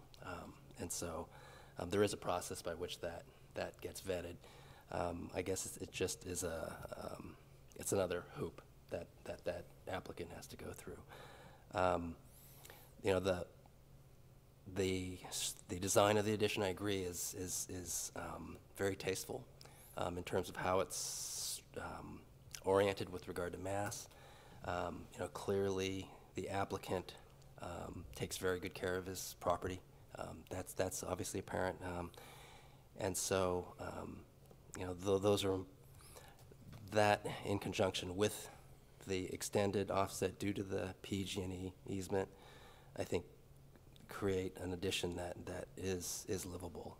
From a privacy perspective, anytime we're adding a second floor, there's almost always neighbor concerns about privacy. And if we can address those with the frosted glass such that, you know, the neighbor cannot look out those windows and see and look down, and the fact that it's a high window also adds to the element of privacy while letting ambient light in. So those are the primary reasons that I support it. I'm conflicted only because I've been through this process before, and I understand how painful it is on both ends. And I think what's important here is I wish we could put a policy in place that would allow the conflicted parties, even though they're not part of the process at the moment doing the appeal, a policy that would allow them to have the equal right to enjoy their pursuit of happiness as property owners. I know that the applicant has gone through a lot of hoops to make this happen. 2 years is a long time. I do recognize that.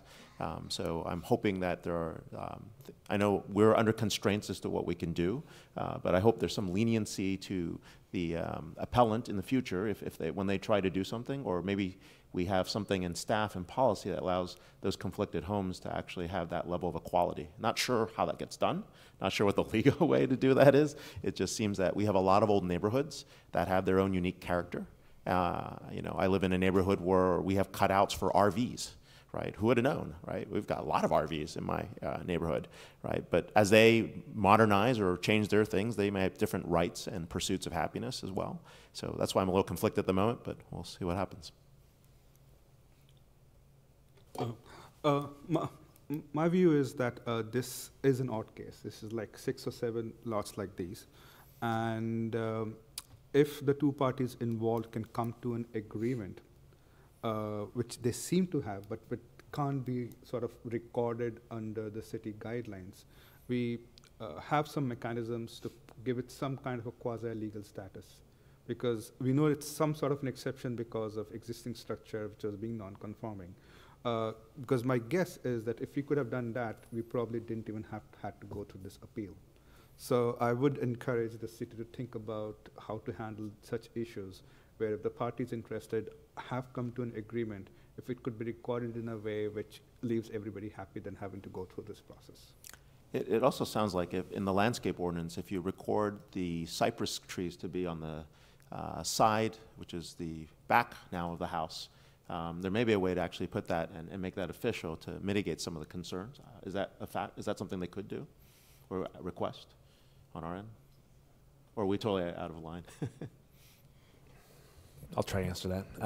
If the applicant's agreeable to it, they could add that to the. Okay. But they're not required to. Is what the, they're not what's required your to, no. Okay. Yeah.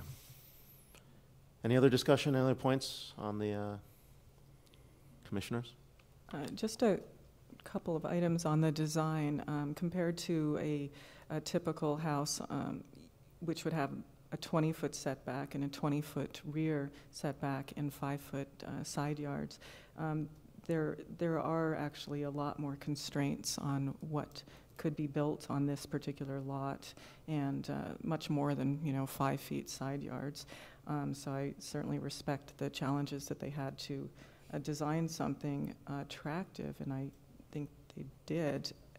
Also, I appreciate that you're about 4 feet below the height requirement for the ridge, and that's nice to see also for the neighborhood. And you're under the square footage as well. So, okay, I guess we put that to a vote. Is that how it works? Okay, and we have to record that as well by voice. All right. Okay, Commissioner Fung. Yes. Commissioner Saxena. Yes. Commissioner Takahashi. Yes. Commissioner Wong. Yes. Commissioner Moore. Yes. Okay. With that, I believe the resolution to, it's not a resolution, is it? There's a resolution to deny the appeal has been passed. Okay. I think we have any old business that we have in the city, or any comments from staff? Or do I need clarification with the friendly amendment. With the friendly amendment as well. For the frosted glass. For the frosted glass, correct. Okay, any old business? Any new business? No old or new business tonight. All right. Any staff and commission reports? I don't think so. No Actually, staff reports. I've got one. You got one? Okay. Yeah. It's interesting. Last week, I attended the mayor's meeting. There were a number of items that were discussed. There's a survey about internet. The TIC Commission is doing a public survey right now about internet connection speeds. The Parks and Recreation Commission is also seeking input on the Parks Master Plan, which is currently in review. And there were also, the Teen Commission is doing a hackathon that's coming up. Oh, cool. And I believe, I asked them to send invitations to the members of this committee, potentially to act as judges. What date is the event? You know, that I didn't know, but I believe it's in April.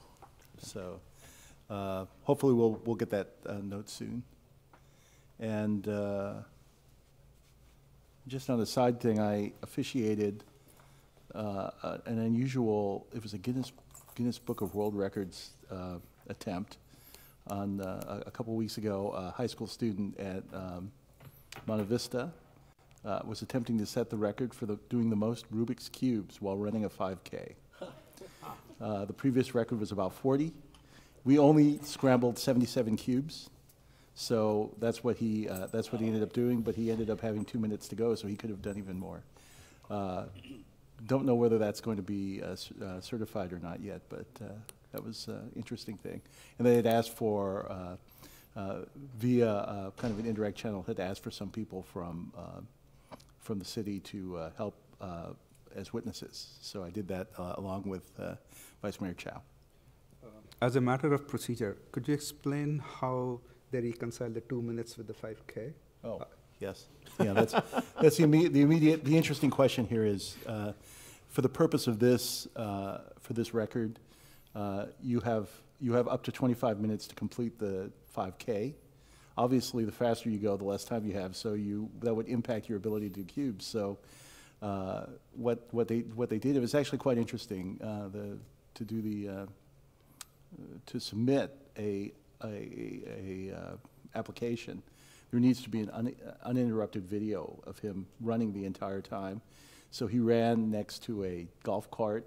There was somebody on the golf cart providing him with additional cubes. And then when he finished the cubes, there was another person running behind him who was throwing them in. So it was... it seems like it required a lot of planning, and I'm glad you were there. Yeah. It was actually very interesting. We had 3 cube champions who were there to be the official scramblers. To do a record, you actually run a program which generates a set of, you can tell it to generate 100 randomized cubes, and these guys have to spin them around. So it's pretty interesting. One of these guys, I was just watching him, we were killing some time at the beginning. So these guys were solving these cubes from a scrambled state to complete in about less than 9 seconds. It was pretty incredible. It's pretty wonderful. Anybody else with new business? If not, go ahead. I attended the Foothill Dan's Board of Trustees meeting, and at that meeting, unfortunately, they decided that they would be closing the Flint Center at the end of June. And I attended the Parks and Rec Master Plan meeting and the Parks and Rec Commissioners meeting, and so what I would hope is that people stay in tune and in touch with the master plan and keep providing input as they continue along, because they need it, and it is on the website. There's the word here for your input with a link on there, and you can add some more information about what you'd like to see. And I also attended the Lions Club all-you-can-eat crab feed on Saturday night, and my sons questioned my adult sons questioned whether or not it was really all you can eat, and after a good hour, they sat back and said, I can't eat another bite. So it was true. It was all you could possibly eat. It was very good live entertainment. It was a good time. Actually, there was one other item I did related, not on an official basis, but on Saturday I attended a walking tour of a project called Shorebird, which is one of the Google, the redevelopment projects, large-scale redevelopment projects of Google in the North Bay Shore. It was really, really quite amazing. That will be coming up to the Mountain View Council for its next round of approvals, actually in 2 weeks. Yeah, there's some very innovative sustainable development there as well. That's right. So. May I ask a question about these reports? So I want to clarify that I am attending representing only myself as opposed to in an official capacity. So can someone clarify that?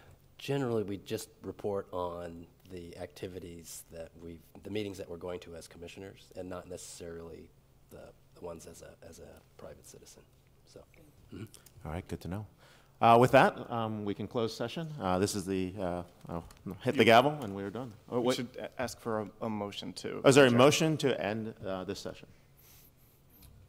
We done that in the past? Oh, is that new for you? Sorry. I've never seen that done on TV, but we could try that. All right, point withdrawn. All right, well, with this, we close this Planning Commission meeting. Thank you, everybody, for attending, and please send your comments and your questions to us. Thank you. It's normally correct. No, yeah, I agree with you. I just...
apples and bananas. I want to eat, eat, eat apples and bananas. I need to eat, eat, eat apples and bananas. Why can't I eat, eat, eat apples and bananas?